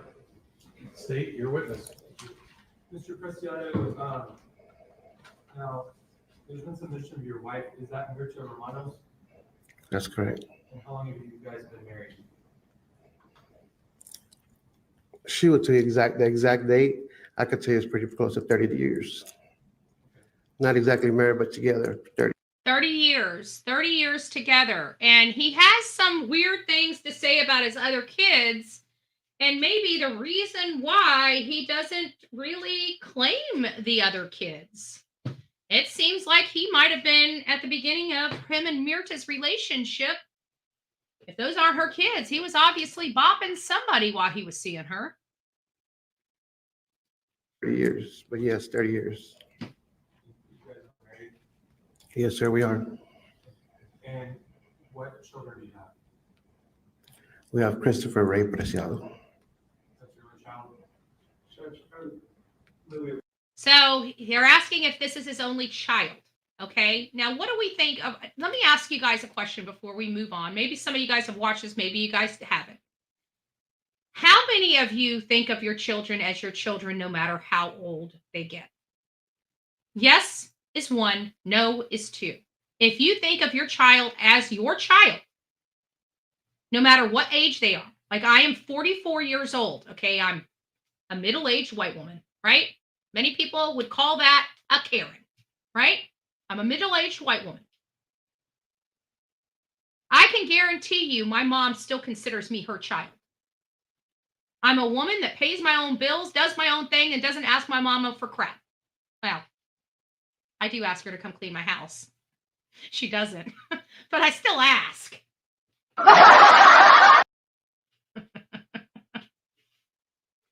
So, this is a little odd for me. And here you're going to hear them arguing about this. And I'm wondering, why is he saying it like this? They're to me, when somebody argues this much about a child and about having only one child, it makes me wonder, why are they making such a big deal about this one child? And it dawned on me, because they're wanting Christopher Preciado to be a child. They're trying to put it in subconsciously in people's mind. This is strategy. That Christopher Ray Preciado is a child. No. He's a 19-year-old man. He is an adult. And he took 2 people's lives. No, he does not get this illusion that he's a child. Because I will not allow him to have this illusion that he is a child. He's a grown-ass man, and he made grown-ass decisions. Let's listen. Sure. So they're approaching now, because now he just answered this question as him having only one child. So now they're going to have to clarify. Why is he saying only one child? And you're going to hear his response and why I'm saying hell to the na. Luke Bryan. Mind of a Country Boy Tour with special guests. I don't want stuff on my account. There we go. Okay, where we were. No, sir. God bless my wife. She really keeps a good schedule and keeps me on it. You know what I mean? Negative now? Let me Definitely. go to the where they. So you don't even have that kind of cash available for a bond, is that right? There No. they are. They're up there. There we go. Sorry, I was on the wrong screen, and of course they had the commercial. So this is the one. This is the account I have at the paid service on. I didn't realize I was on the other one. Do y'all have any microphones here in front of the bench? Just the one in front of the witness? He just wanted to make sure that they weren't on a hot mic. Christopher is your only child with Mr. Moren, is that correct? Yes, sir. Okay, but you have other children? Hold on. Let's listen to that again. Okay, Mr. Prosecutor, so you were saying that Christopher is your only child with Mr. Moren, is that correct? Yes, sir. Okay, but you have other children as well, correct? That's correct. How many other children? I couldn't hear what he said. He said something about, and I'm gonna have to pitch this up because I need to hear this because he says, this is the only child that, hold on, let me turn this up. I'm gonna turn alt. So just, I'm sorry if I go really extremely loud on you guys. I'm sorry about that. Just give me a moment. I want to hear this. In front of the bench? Just the one in front of the witness? Okay, Mr. Prosecutor, so you were saying that Christopher is your only child with Mr. Moren, is that correct? With okay. I heard it. With Romanos. So it is his only child with Romanos. That's what he's answering. That's what he's trying to answer. So he does have other children, but that really wasn't the question they asked. They asked him, did he have how many kids he had? And he said his only child was Christopher Ray Preciado. But he wasn't asking, is that the only child they had in common? They asked him how many children he had, and he said only one, but he has multiple children. Yes, sir. Okay, but you have other children as well, correct? That's correct. How many other children? Two. Two other than Christopher? So he had to think that he's stumbling on how many children he has. This makes me this is just weird for me. Is anybody getting like a weird vibe? What is he trying to keep from everybody? There's something he's keeping away from everybody. He doesn't know how many children he actually has. And now you're about to hear that he's saying he has two children, but then you're going to hear him say, but they're adults. Yes. Okay, what are their ages?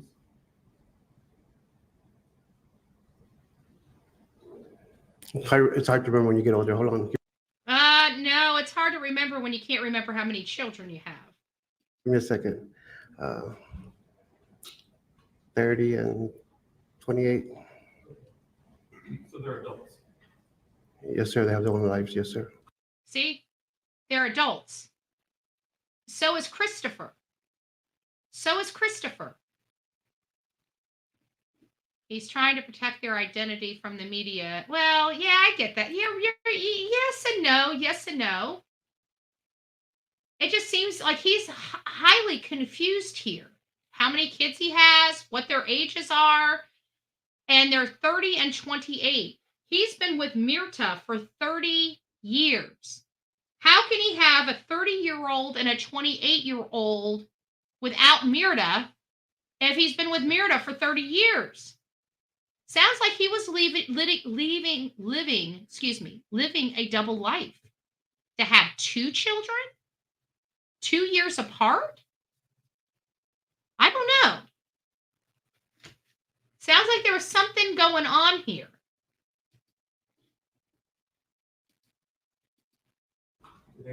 A family secret. The whole family is in San Antonio. And living with Mr. Romanos, you were living at the residence on Charlie Chan?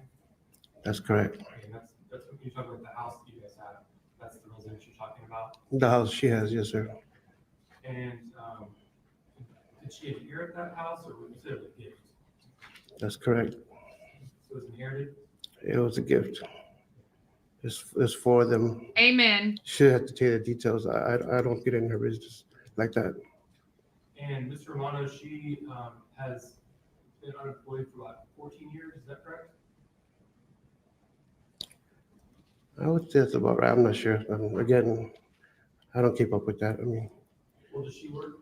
no, sir, she doesn't. Okay. Has it been a long time since she's worked? It's been a little bit, yes, sir. So since you guys started living in this house, has she ever worked while y'all were living in that house? She wasn't working before that. So who was making the monthly mortgage payments on that house?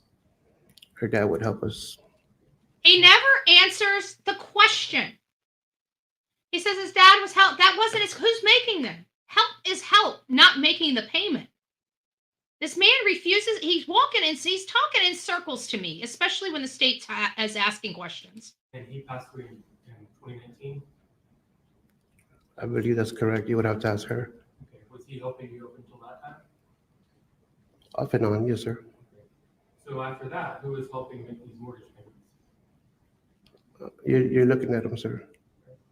Oh, so now after all of that, we find out that you're the one making the mortgage payments. Thank you. Thank you for finally answering the question, Mr. Preciado. The breadwinner in the household. Yes, sir. To the best of my knowledge. Best of your knowledge. You mean best of to your best of your ability, I would think. But maybe he meant to the best of his knowledge. Maybe he doesn't know how much his wife's truly making, or maybe he doesn't know how much his son's actually making. What if his son's taking care of everything with his dope deals and all this other stuff? And about how much is that mortgage payment a month? It's hard to say because it changes. Only variable rate mortgages change monthly. So unless he's not on a variable rate, if he's on a fixed rate, he should know exactly what his monthly mortgage payment is. I think we started with 11. I think now it's up to 18 something. So the thing is how much did you borrow against the house, or when did you do a modification on the home? Yes, I know about these things too. So I cannot give you exact. I could tell you what's going for right about now. Okay, so somewhere between 1,100 and 1,800 in that neighborhood. It's 18 right now, 1836 or something. And you said you're about 3 months behind on it, to your knowledge. Can give or take. I have been here almost 2 months, so you know. Are you aware of any payments that are made towards the mortgage since you've been in the jail? I think my sister might have tried to make one a payment or something. But you hear how he talks to his family. This is, and you're going to hear them start really going in on him because he's acting like nobody's doing anything. All this money is back. He has no money.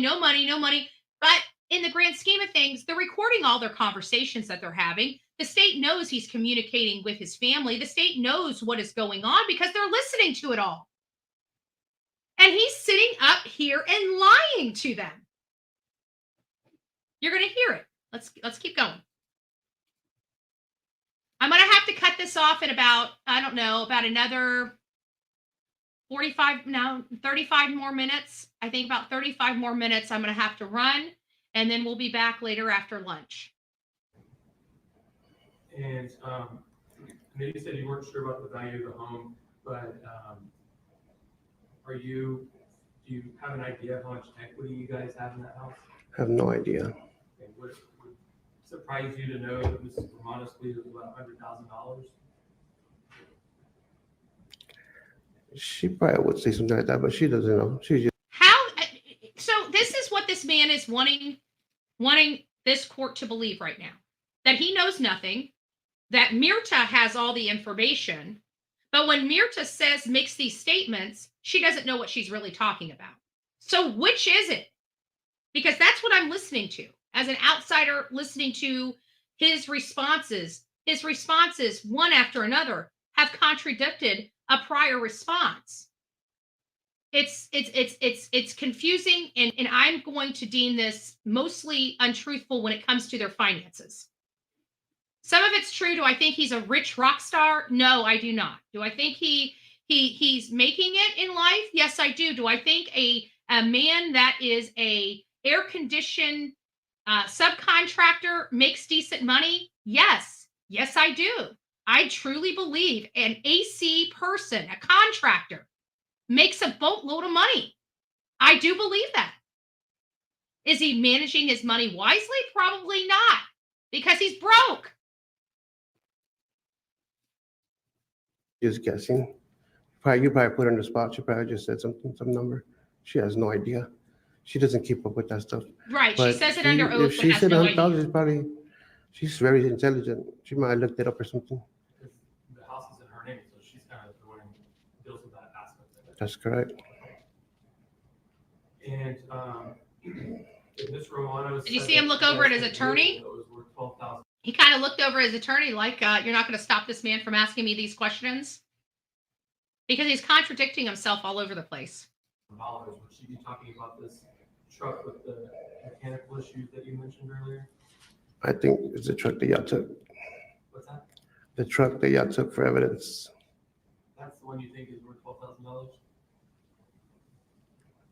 Give or take, it's of 2014 or 15. So, yes, I would say so. $12,000 for a 2014, 2015 truck. Well, I guess it would be based on mileage as well, but I'd have to think a Chevy Silverado is worth more than $12,000 if it's a 2014 or 2015. I would have to think it would be closer to about, I don't know, $17,000, $20,000. But I could be wrong. You know, I don't know the prices of big pickup trucks. The other truck you guys own is worth about $3,000, I think is what you said. Unless you put a new engine in and transmission, and you probably could pick it up, but at that point, you'll be, might as well get in a vehicle. We're going to go back and put, see if what he's saying is true. Because let's face it, that other truck was sitting in front of that house. And that other truck was one of the first vehicles moved from that house. And that other truck, he's saying, is leaking oil and all kinds of fluids. Well, they have a driveway. So we should be able to clearly see whether or not there's huge oil stains from this truck leaking all over the driveway, wouldn't you say? So we'll check it out. We'll check it out in just a few moments. Well, maybe it might have to be this afternoon, but we'll check it out. And how much do you think Christopher's vehicle is worth? Christopher doesn't have a vehicle. They would just lend it. They lent it to him, and it was actually my sister's vehicle. Oh, okay. So your sister, basically, Auntie gave him a vehicle. It was sitting out in front of your house. It was known that Christopher was driving it all the time. Okay.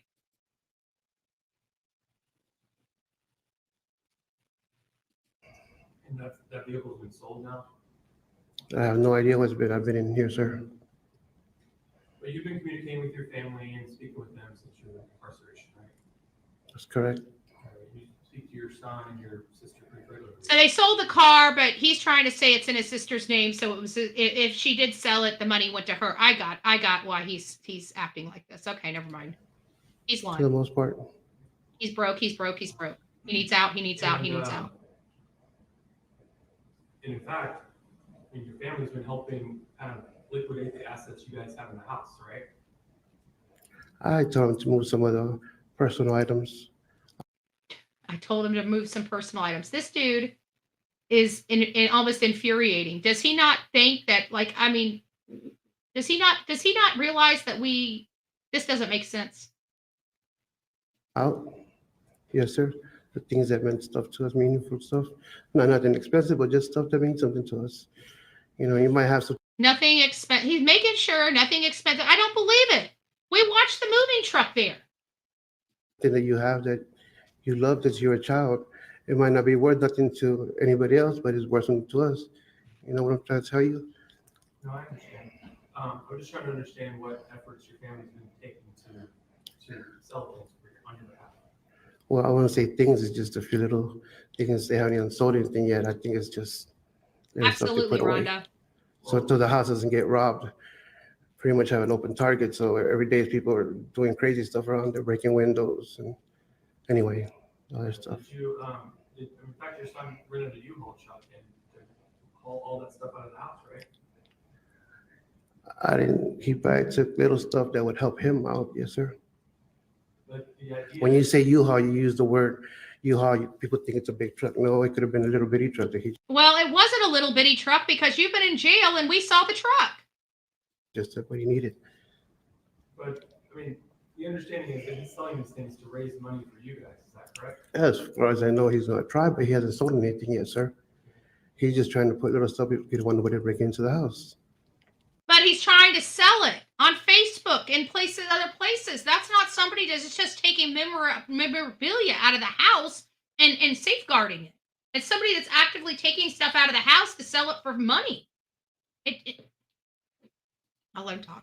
And the idea is he's going to store the stuff somewhere and sell it at a later time. And that's what He's is what he says. Who knows? He'll probably be sitting there, 2 or 3 years from now. Kids say something, they do something else. That's just the way it is. But hopefully, one day maybe get a little bit, we have to buy meds. You're talking about 28 and 30-year-old kids here. We're not talking about 19-year-old Christopher Ray Preciado doing one thing, telling you one thing, and doing another. You're right, because kids love going over and working and packing up houses and having to clean stuff up and go through all your crap, load it up, and take it away. We just can't wait to do that so we can store it at our house for 2 to 3 years. You're right. That makes sense. We have to pay bills. Bills have to pay, be done. Poor people, that's how they do things. Poor people sell stuff to buy their meds. Poor people. Oh, so now you're poor. But I thought HVAC was your life. Poor people have to sell stuff to pay for their medication. You're right. Poor people do. But I don't think you're poor. You live in a nice house. You drive a nice truck. You have a good job. Give me a break. People go and sell stuff to buy food, to pay bills. That's how we pay bills when you don't have no money, when you don't have a regular check coming in. Do you understand that? Your meds are being paid by the citizens of Bel Air County right now, right? They are giving meds, not the ones I need. Yes, sir. You are correct. We'll talk about that in a little bit. But in terms of what's been going on at your house, the idea is that everything's going to be moved out of this house and sold eventually. That's not a true statement. Some things are being moved, little things. Yes, sir. The plan is that house is going to be sold as well, correct? No, sir. That's also not true. We're deciding what we're going to do with the house. We just don't want it destroyed in the process. Have you talked to your sister about selling it off? They have talked about everything to liquidate money, and this man is straight up lying. This prosecutor knows. He's got the recorded conversations. He's talking about conversations this man has, and he still hasn't gotten a clue. They got you on tape, dude. They know exactly what's going on. I have, and we discussed it, but there's no final saying. It's just the ideas. You want to sit there and starve, or you want to come up with some ideas? We're coming up with ideas. Starve? Your whole family's in jail. Who's starving? Everybody else is working. You said your children are living their own life. Your sister is clearly giving your son a car, so she's living her own life. Who is freaking starving here? I'm asking for a few 100,000 people. Who's starving? Sir, I'm not sure, but you don't look like you're starving. Just, not to be rude, just making an observation. What's been going on in the last 6 or 7 weeks since you've been incarcerated is you guys have been actively trying to raise money for your bail. We have to eat. We have to pay bills. We have to come up with an idea. Well, you're look at his smug look. Paid for by the jail, correct? That's a true statement, but again, all food I can't eat. Why do you think I'm sitting here? Lost some pounds, feeling sick, shaking, having chest complications. Oh, so geez. when you say that, it is a true statement. I am not eating what I'm supposed to. No. Feeling like You're probably eating exactly what you're supposed to, not what you want to. Big difference. Big difference. Now, I got to say, I'm not a fan of prison food. Okay? Jail food, nothing. No. Been there, done that. Nope. When I was in there, I got to tell you, I knew I wasn't going to stay any more than 24 hours. If they had boiled eggs or oranges, I would eat that. I would not eat any kind of sandwiches. I would not eat anything. The meat tasted like pure shit. I don't know what they put on those plates, but it didn't look like anything remotely that looked like food. or anything a human being should consume. I will be honest with you from my experience. And trust me, according to the hate channels, I should be the expert on the experience, right? Right? Right?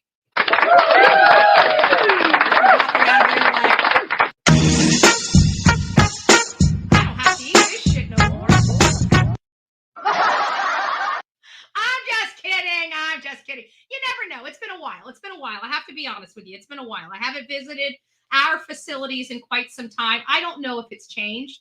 I don't know if it's changed. I really don't. But I have to. I feel bad for this guy because I kind of know what he's saying, and I kind of believe, the food's shit. Okay, I'll be honest with you. No flavor. I don't know what they do. I think they tell the people back in the kitchen, if you can make this taste as horrible as possible, please, please, please make this taste horrible for our inmates. We want them vomiting by the time they're done. Okay.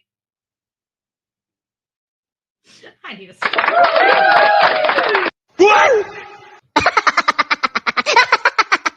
I haven't pushed buttons in a while. Oh, come on now. That ain't even bullshit. That's horse shit. Shut up. All right, I'm done. Supposed to, not taking my medication the way I was supposed to, and not feeling the way I was supposed to, shaking, having episodes. I wasn't having episodes like that. I've never fallen on my face, head, and hurt my ribs. I have never, ever. Oh, come on, Mr. Gang, Gang, Bang, Bang guy. You never fell?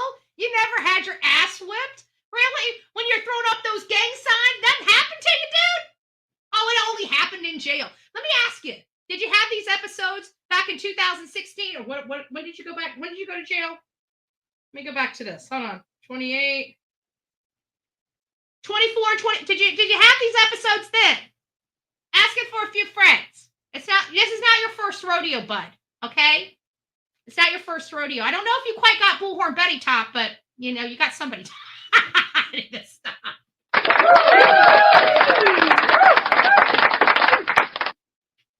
Ever walk somewhere and not know where I was. Just answer the question that I asked you, please, and nothing else. Because I'm just trying to. I apologize. See, this guy, he's getting combative because his attorney gives him softball, right? He's getting field softball. Oh, so tell me about. Oh, it's been awful. Oh yeah, I bet. His defense attorney is coddling him. Well, guess what? The prosecutor ain't coddling you, dude. They're going to call you out on your shit, and you ain't telling the truth, and you're showing you're not telling the truth. You're lying, and this is not the judge's first rodeo. Okay, there's just certain things I have to ask you that are relevant to this hearing about bond. It has a lot to do with money that you're raising for your bond. So that's all I'm asking about in terms of that. But so if I understand correctly, has any amount of money been raised for your bond since you've been put in there? No, sir. But yet your son has been off selling things since that time. Maybe you can show me a receipt. I believe you, but I doubt it. He hasn't told you that? Oh, he hasn't told you that? See, they have his conversations. They know what they're talking about. He knows this shit's been sold. He knows that they're trying to raise money. And you know what I don't understand about this whole situation is he should have just said, look, yes, of course they're trying to raise money to bond me out, but it's a high bond and there's no way for us to raise it. We've been trying to raise money for XYZ months and we've only been able to raise blah, blah, blah. There's no point in lying in these types of proceedings. Just tell the truth. Trust me, I'm telling you, when you're in these people, this is their job. They listen. Trust me, I can guarantee a judge on that is high enough on the bench to preside over murder cases has been around the block a few times. I guarantee that judge has probably heard more excuses and more lies than anybody else. Some of the best body language or lie experts in this world, you want to know who they are? They're called judges. Okay? They've seen it all. I can promise you that. That's what I know because I have judges that are friends. I've got prosecutors that are friends. I've got attorneys that are friends. It does you no good to lie. You're going to get caught. You're going to get caught. So just be truthful. Let the judge and everybody know. Just let it. It'll all work itself out. If you didn't do anything wrong, you don't have nothing to worry about. But lying is just making, now from this point forward, we're going to have to take everything this man says into question, because he's not even being truthful about raising money. Because at the end of the day, what difference does it make? You're in jail. People are trying to get you out.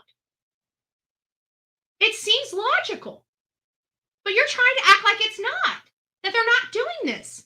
I don't know any family that wouldn't be actively trying to get their family member out of jail. I don't know one. And he's acting like they ain't doing shit. Give me a break. Oh, he says, oh yeah, I'm gonna try to get rid of this. I'm gonna try to sell this. But he's probably sitting there. I guarantee you. I know my son. He always says that. He's a workaholic. He works 3 or 4 jobs. You know what I mean? And they're all, he paid very little. So. Oh, he works 2 or 3 jobs now. I thought you needed to eat. I thought you were so broke and poor that everybody needs to sell your shit to pay their bills and put food in their bodies. Didn't you just say that 2 seconds? I mean, we're only on 26 minutes. He said a lot in this 26 minutes, but I could have sworn he just sat there and said that they need to eat. Poor people have to sell stuff to put food in their bodies. But now you're telling me your son's a workaholic and works 2 or 3 jobs. Please, you're confusing me. Which is it? You can't get a straight answer out of this man. That's why I know this man is lying. And prior to being incarcerated, look at that smug look. Large amount of He's like, I done effed up. They got more than I thought. I've done walked myself into this corner. He keeps eyeballing his attorney like, are you going to stand up and say something? Like, he just keeps giving him that eye here and there. Like, you're just going to keep letting him go? Yeah, he's got to. He's not doing anything wrong. This is what a prosecutor does. Jewelry in your house, isn't that correct? Pawn shop, yes, sir. And also in your house. There's a little bit left, yes, sir. And it's like in your pockets and things like that in your clothing. Yes, sir.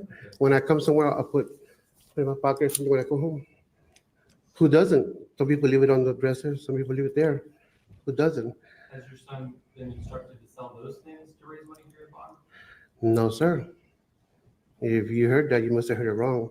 If you heard that, you must have heard it wrong. Trust me, I don't think anybody's hearing anything wrong, because I don't believe this man. I'm sorry, I just don't. I don't believe anything he's saying about his finances. I think he's lying slap through his teeth, and I think he's got more money than he's saying he does. Do I think he has the money to bail him, his wife, and his son out? No, I do not. I do not think that. But I definitely believe that this man is absolutely lying wholeheartedly about his finances. Was put it away. Some of those are family heirlooms. And what I said, though, but if you needed a few dollars to get something to eat or put gas. He's working 3 jobs. How much does he eat? How much does his son eat? Do what you got to do, you know what I mean? Because again, we have to eat. That's just the way. We have to eat, your whole family. You said that the only people in your home is you, Murdah, and Christopher. Every single one of you guys are in jail. Who needs to eat? You're saying your son's working 3 and 4 jobs, 2 and 3 jobs. Sounds like he's got money. Sounds like he's a workaholic, like you say. Who's starving here? It is with people. He's got 3 sons, Mary.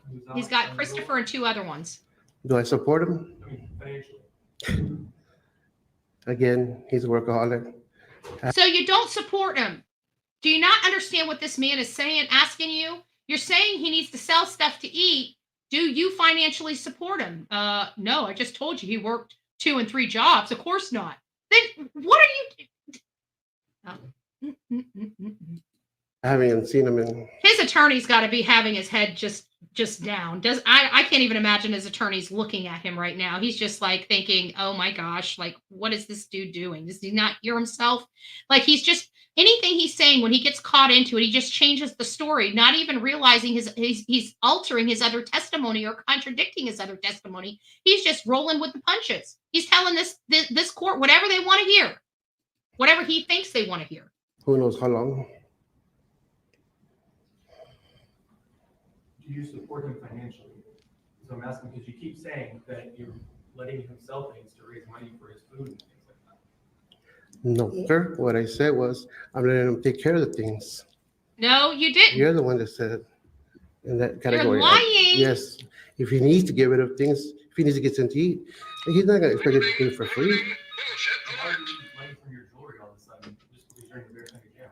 You're the one that said that he needs money for a job. I said if he needs something to get something to eat. That's what I said. Well, again, the question that I asked you was, do you support your older son financially? No, sir, I do not. Now, have you ever had to deal with bond companies before? No, sir. And so are you aware of kind of their practice in terms of what they require as a down payment for any kind of bond? I've heard a little bit, but not really. What is your understanding of how that works? They want 10 to 20% or something like that. So 10% or of the amount of the bond.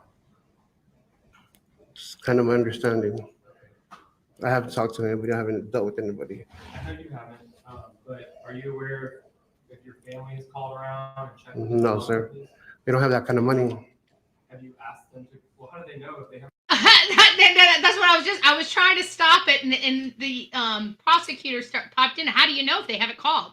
Like, this man is lying through his teeth. This prosecutor is doing his job. He's showing how this man is lying through his teeth, and the man is continuing to lie through his teeth. We have about another 15 more minutes, and then we'll be wrapping this up. So we'll go about another 10 minutes, and then I'll do my final thoughts for our outro, and then we'll be back here after lunch.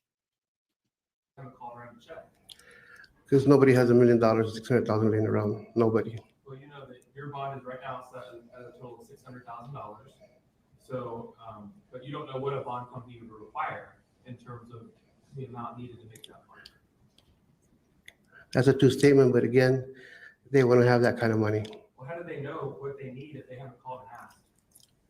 Sir, there's no way my family had 100,000, 80,000, 50,000 just to put somewhere. They got kids, they got families. There's no way they could put that kind of money, and that's the. And that is true. What they're failing to say is that 10%, that $50,000 or $60,000 that they need to come up with, does not ever go back to them. It's taking a match and lighting it. The only way you get your bond money back is if you pony up the entire amount. That's the only way. And you pay it directly to the courts, you pony it up, and then it'll be how they do it is they adjust it. Like if you have any fines or fees, they take it out of that money. And they reduce it, and they send the remaining balance back to you or whoever proffered that money. So that is true. I mean, it is basically taking whatever it is. So if it was 600,000, what is that, 60,000? They would basically be taking $60,000 and spending it. It does not ever come back to them. They never recover that $60,000. It goes to the bonding agent, and that's their fee. That's their fee. So when the bonding agent is involved, that money is not a down payment or you don't ever get that back, ever. That 10%, it goes to that bonding agent, and it's theirs. Whether you're successful and whether they have to come pick you up or not, right? So I just want to make sure that everybody does understand that, what he's trying to say, in my opinion, is they don't have that money to take a match to and burn it. The truth. There's nothing to say, nothing to give, nothing to be taken. If they don't have it, they just don't have it. Not that they don't want to help, they just don't have it. You don't know if any particular bond company would do a payment plan, or you don't know what the terms of that would be because you guys haven't called around to check. No, sir, I've been here. I have not. That's a true statement. I have not. But again, I have not called. I have not talked to nobody. So even if they reduce the bond, how you don't even know if you can afford to get it out? You're either your older son or your sister do that either, right? I told my sister to look around, but she doesn't have no idea what's going on with them. She doesn't. Nobody knows nothing. Nobody knows nothing. He knows nothing. They know nothing. Nobody knows nothing. Everybody's helpless and defenseless here. It's wonder how he was able to survive as old as he is, because nobody knows nothing. Nobody knows nothing. It is what it is. To your knowledge, no one in your family is called around and checked with bond companies on your behalf. No, sir. And you said that if you were to be released, you would either reside at your residence on Charlie Chan or with another family member, correct? That's correct. Yes, sir. That other family member, does that person live in San Antonio? All my family is in San Antonio. Does that person live in San Antonio? Yes, sir. Okay, so that home would be in San Antonio. Yes, sir. All right. Are you aware of this, like the situation at your house on Charlie Chan right now? What condition it's in? I'm scared of the thought. Does it have running water? Look at that smug look. He's got almost like a smirk on his face. How in the hell are you up here begging for a bond, a reduction in bond, when there's a murdered teen that you clearly helped move one of their bodies, and you've got a smirk on your ever-loving face? This is why I could not be a prosecutor. I would be entirely too close to this animal for my comfort. Probably not. Does it have access to electricity? Probably. I think my son said he tried to take care of that. So it's possible it doesn't have access to electricity. He's jamming himself up again. See how they keep moving the goalpost, and he's just got to keep thinking and changing. He's got to keep flowing with it. Let's see what contradiction he's got next. No disrespect, but I don't know. I don't know nothing about the house. I know, that's what I'm trying to say. You're saying this is a place that you would go, but you really don't know what the situation is over there and whether that's a good option for you. Well, again, sir, that is a true statement, but I have to live somewhere. So it would be either with my family members or the house. You asked me where I would live, and that's what I'm telling you. I would have to make the best of it. Are you a United States citizen? Yes, sir. And do you have a passport? No, sir. Have you ever had a passport? No, sir. Have you ever traveled to Mexico? No, sir. Never? I don't know nobody in Mexico. What would I do in Mexico? Don't let my brown skin fool you. Oh, No, see, it's just, it is just,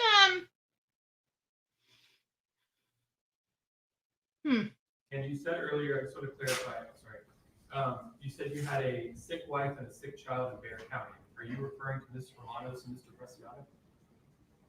My son and my wife, yes, sir. Why are you saying that they're sick? Because they are sick. this should be interesting. My wife might sound good, but her sugar's out of control. She plays that real tough, but she's not. She's sick. You can see it in her eyes. She plays real she walks tough. and she talks. That's kind of funny. She plays real tough, and you're an ex-gang member. And your son's a murderer. Interesting. Interesting. She acts real tough. What woman needs to act real tough? Huh? I can tell you when I'm talking to officers, I'm not acting tough. That sugar's so out of control. Most of the time, you can't. Her numbers are just everywhere, and I know because. So she's sick. She's really sick, and he's got to take care of her because she can't keep her blood sugar under control. Listen, guys, I don't. Not to be rude, but their blood sugar issues. I had blood sugar issues. I was pre-diabetic. I was also cresting over 200 pounds. I had to lose weight. I had to get healthy. I have to be healthier. Diabetic issues in some cases can be fully controlled, but it takes willpower. It does take willpower. It's tough. It's tough.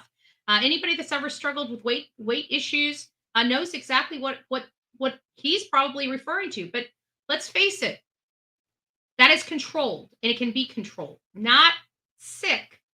Oh yeah, he's an ex-gang member. Oh, we went deep on him. We had photos. You should look at some of the earlier stuff I did on this case. He's got gang signs with all three of his boys, showing them the ropes, and they were just young kids. Young. He planted this seed. This man right here.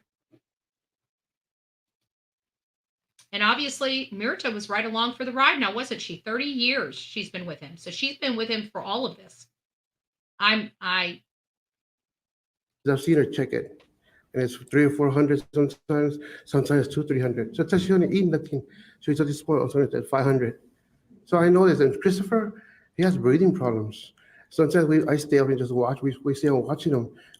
Oh, so your son, poor son, he's got breathing problems. Well, it seems like he was breathing well when he decided to take the life out of 3 human beings. He decided to take the breath out of them. Wah, wah, wah. Wah.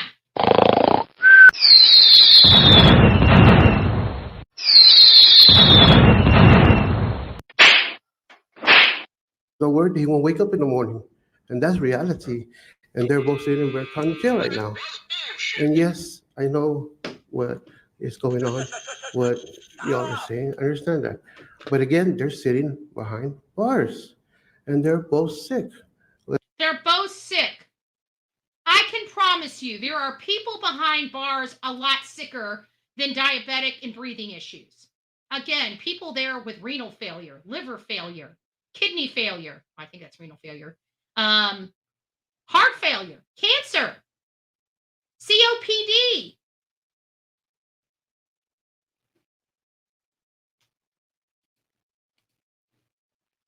Whether you think that's true or not, you can check their doctor records. You can check, and they'll tell you what's going on with Christopher. And my attorney will give you a list if you want. I don't want a list from your attorney. I would prefer it being doctors that give me a list, not an attorney, especially an attorney representing you guys. That's all we have for this segment. I'm going to keep it right here. We're at 33:52. A few things that I want to bring up is it appears that this family now, if we believe him, I don't believe anything related to the finances, which makes me a little hesitant. They're saying that they haven't been able to make the payments since they've been in jail. I don't know if that to be true, but it sure seems like they were able to make the payment. He tried to basically say they've been having financial problems since the summer of 2023. Since the summer of 2023. I find that to kind of go in with, and I don't think he should have brought that up. And I think it was a bad strategy for his attorney, because I think that is going to be used against them, this whole financial thing, because I truly believe that this was a robbery as opposed to a drug deal that's gone bad. I believe that that Christopher was there 9 minutes to kill 2 people and dump a car. This, to me, seemed very planned and executed. It seemed like a family is having financial problems, and Matthew and Savannah had a boatload of money. So I don't know if this testimony is going to. I feel like this is a double-edged sword that's going to come back and bite the defense in their rear end. Personally, that's just my personal opinion. So I feel like it gave more weight in that whole assessment and theory that this was a robbery homicide as opposed to a drug deal homicide type of situation. And when I came up with that theory was when Murdah was arrested, and we had learned that the drug deal happened earlier that evening. And when I heard that statement, and I knew that wasn't a mistake because it was part of the stuff she was reading, I realized right then it seems like there's a little more to the story than meets the eye. And so when we hear this man getting up on the stand and saying how there's no money in the accounts and they were behind in their mortgage payments, and he couldn't remember the date he was arrested, or the fact that, he has already been in jail, a couple times. This is not uncommon for him, but for whatever reason, this particular charge, it's causing him extra medical issues because of it. I would think that the extra medical issues is probably due to the amount of stress it must be to be dealing with what you did and dealing with all this jail stuff and this court stuff. You actually thought you guys could get away with it, and you did not. And now you've got smug looks all over your face. You're being combative on the stand. You're not being truthful, and everybody can see it. I think this man is exactly where he needs to be, if you ask me. Because you know what? To be honest with you, If he was trying to get out, he should have been honest. He should have went up here and said, yes, they're trying to raise money. Yes, they've called around. Yes, we do not have the amount of money necessary to get me out of jail. Of course, they're looking for ways to get me out of jail. Of course, we're liquidating as many assets as possible to help get me out of jail. Of course, we're doing that. I don't want to be here. My medical health can't handle this. Of course I am.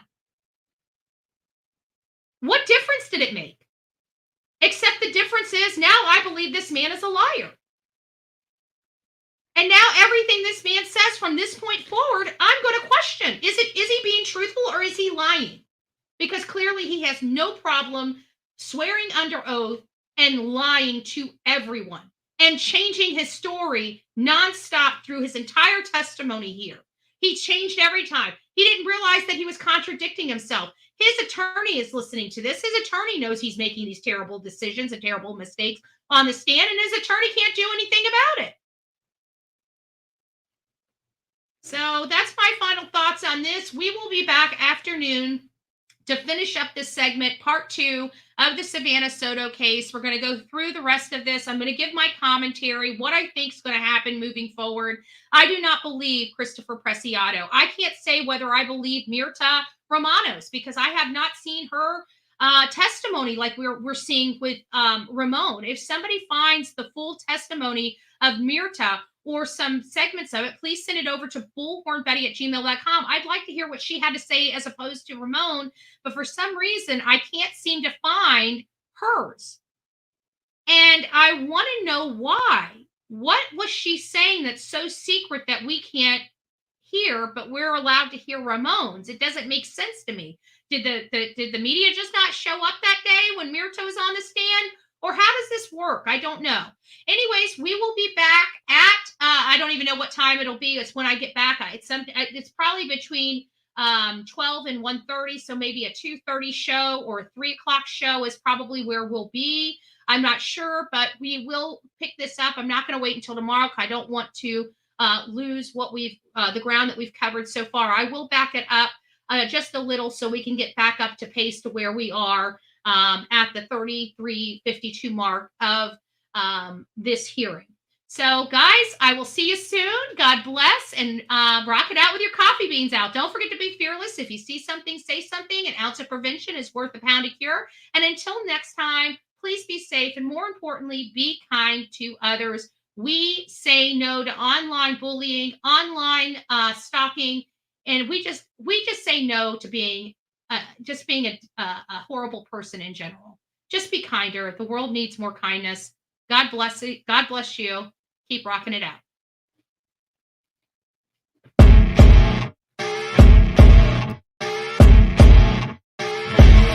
As you wake up in the morning, you want to find the latest, greatest information about criminal cases and have an intuitive conversation about the suspects associated with these cases.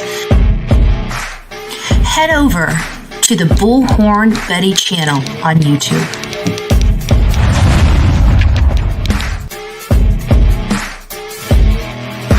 Get breaking news right here on the Bullhorn Betty channel.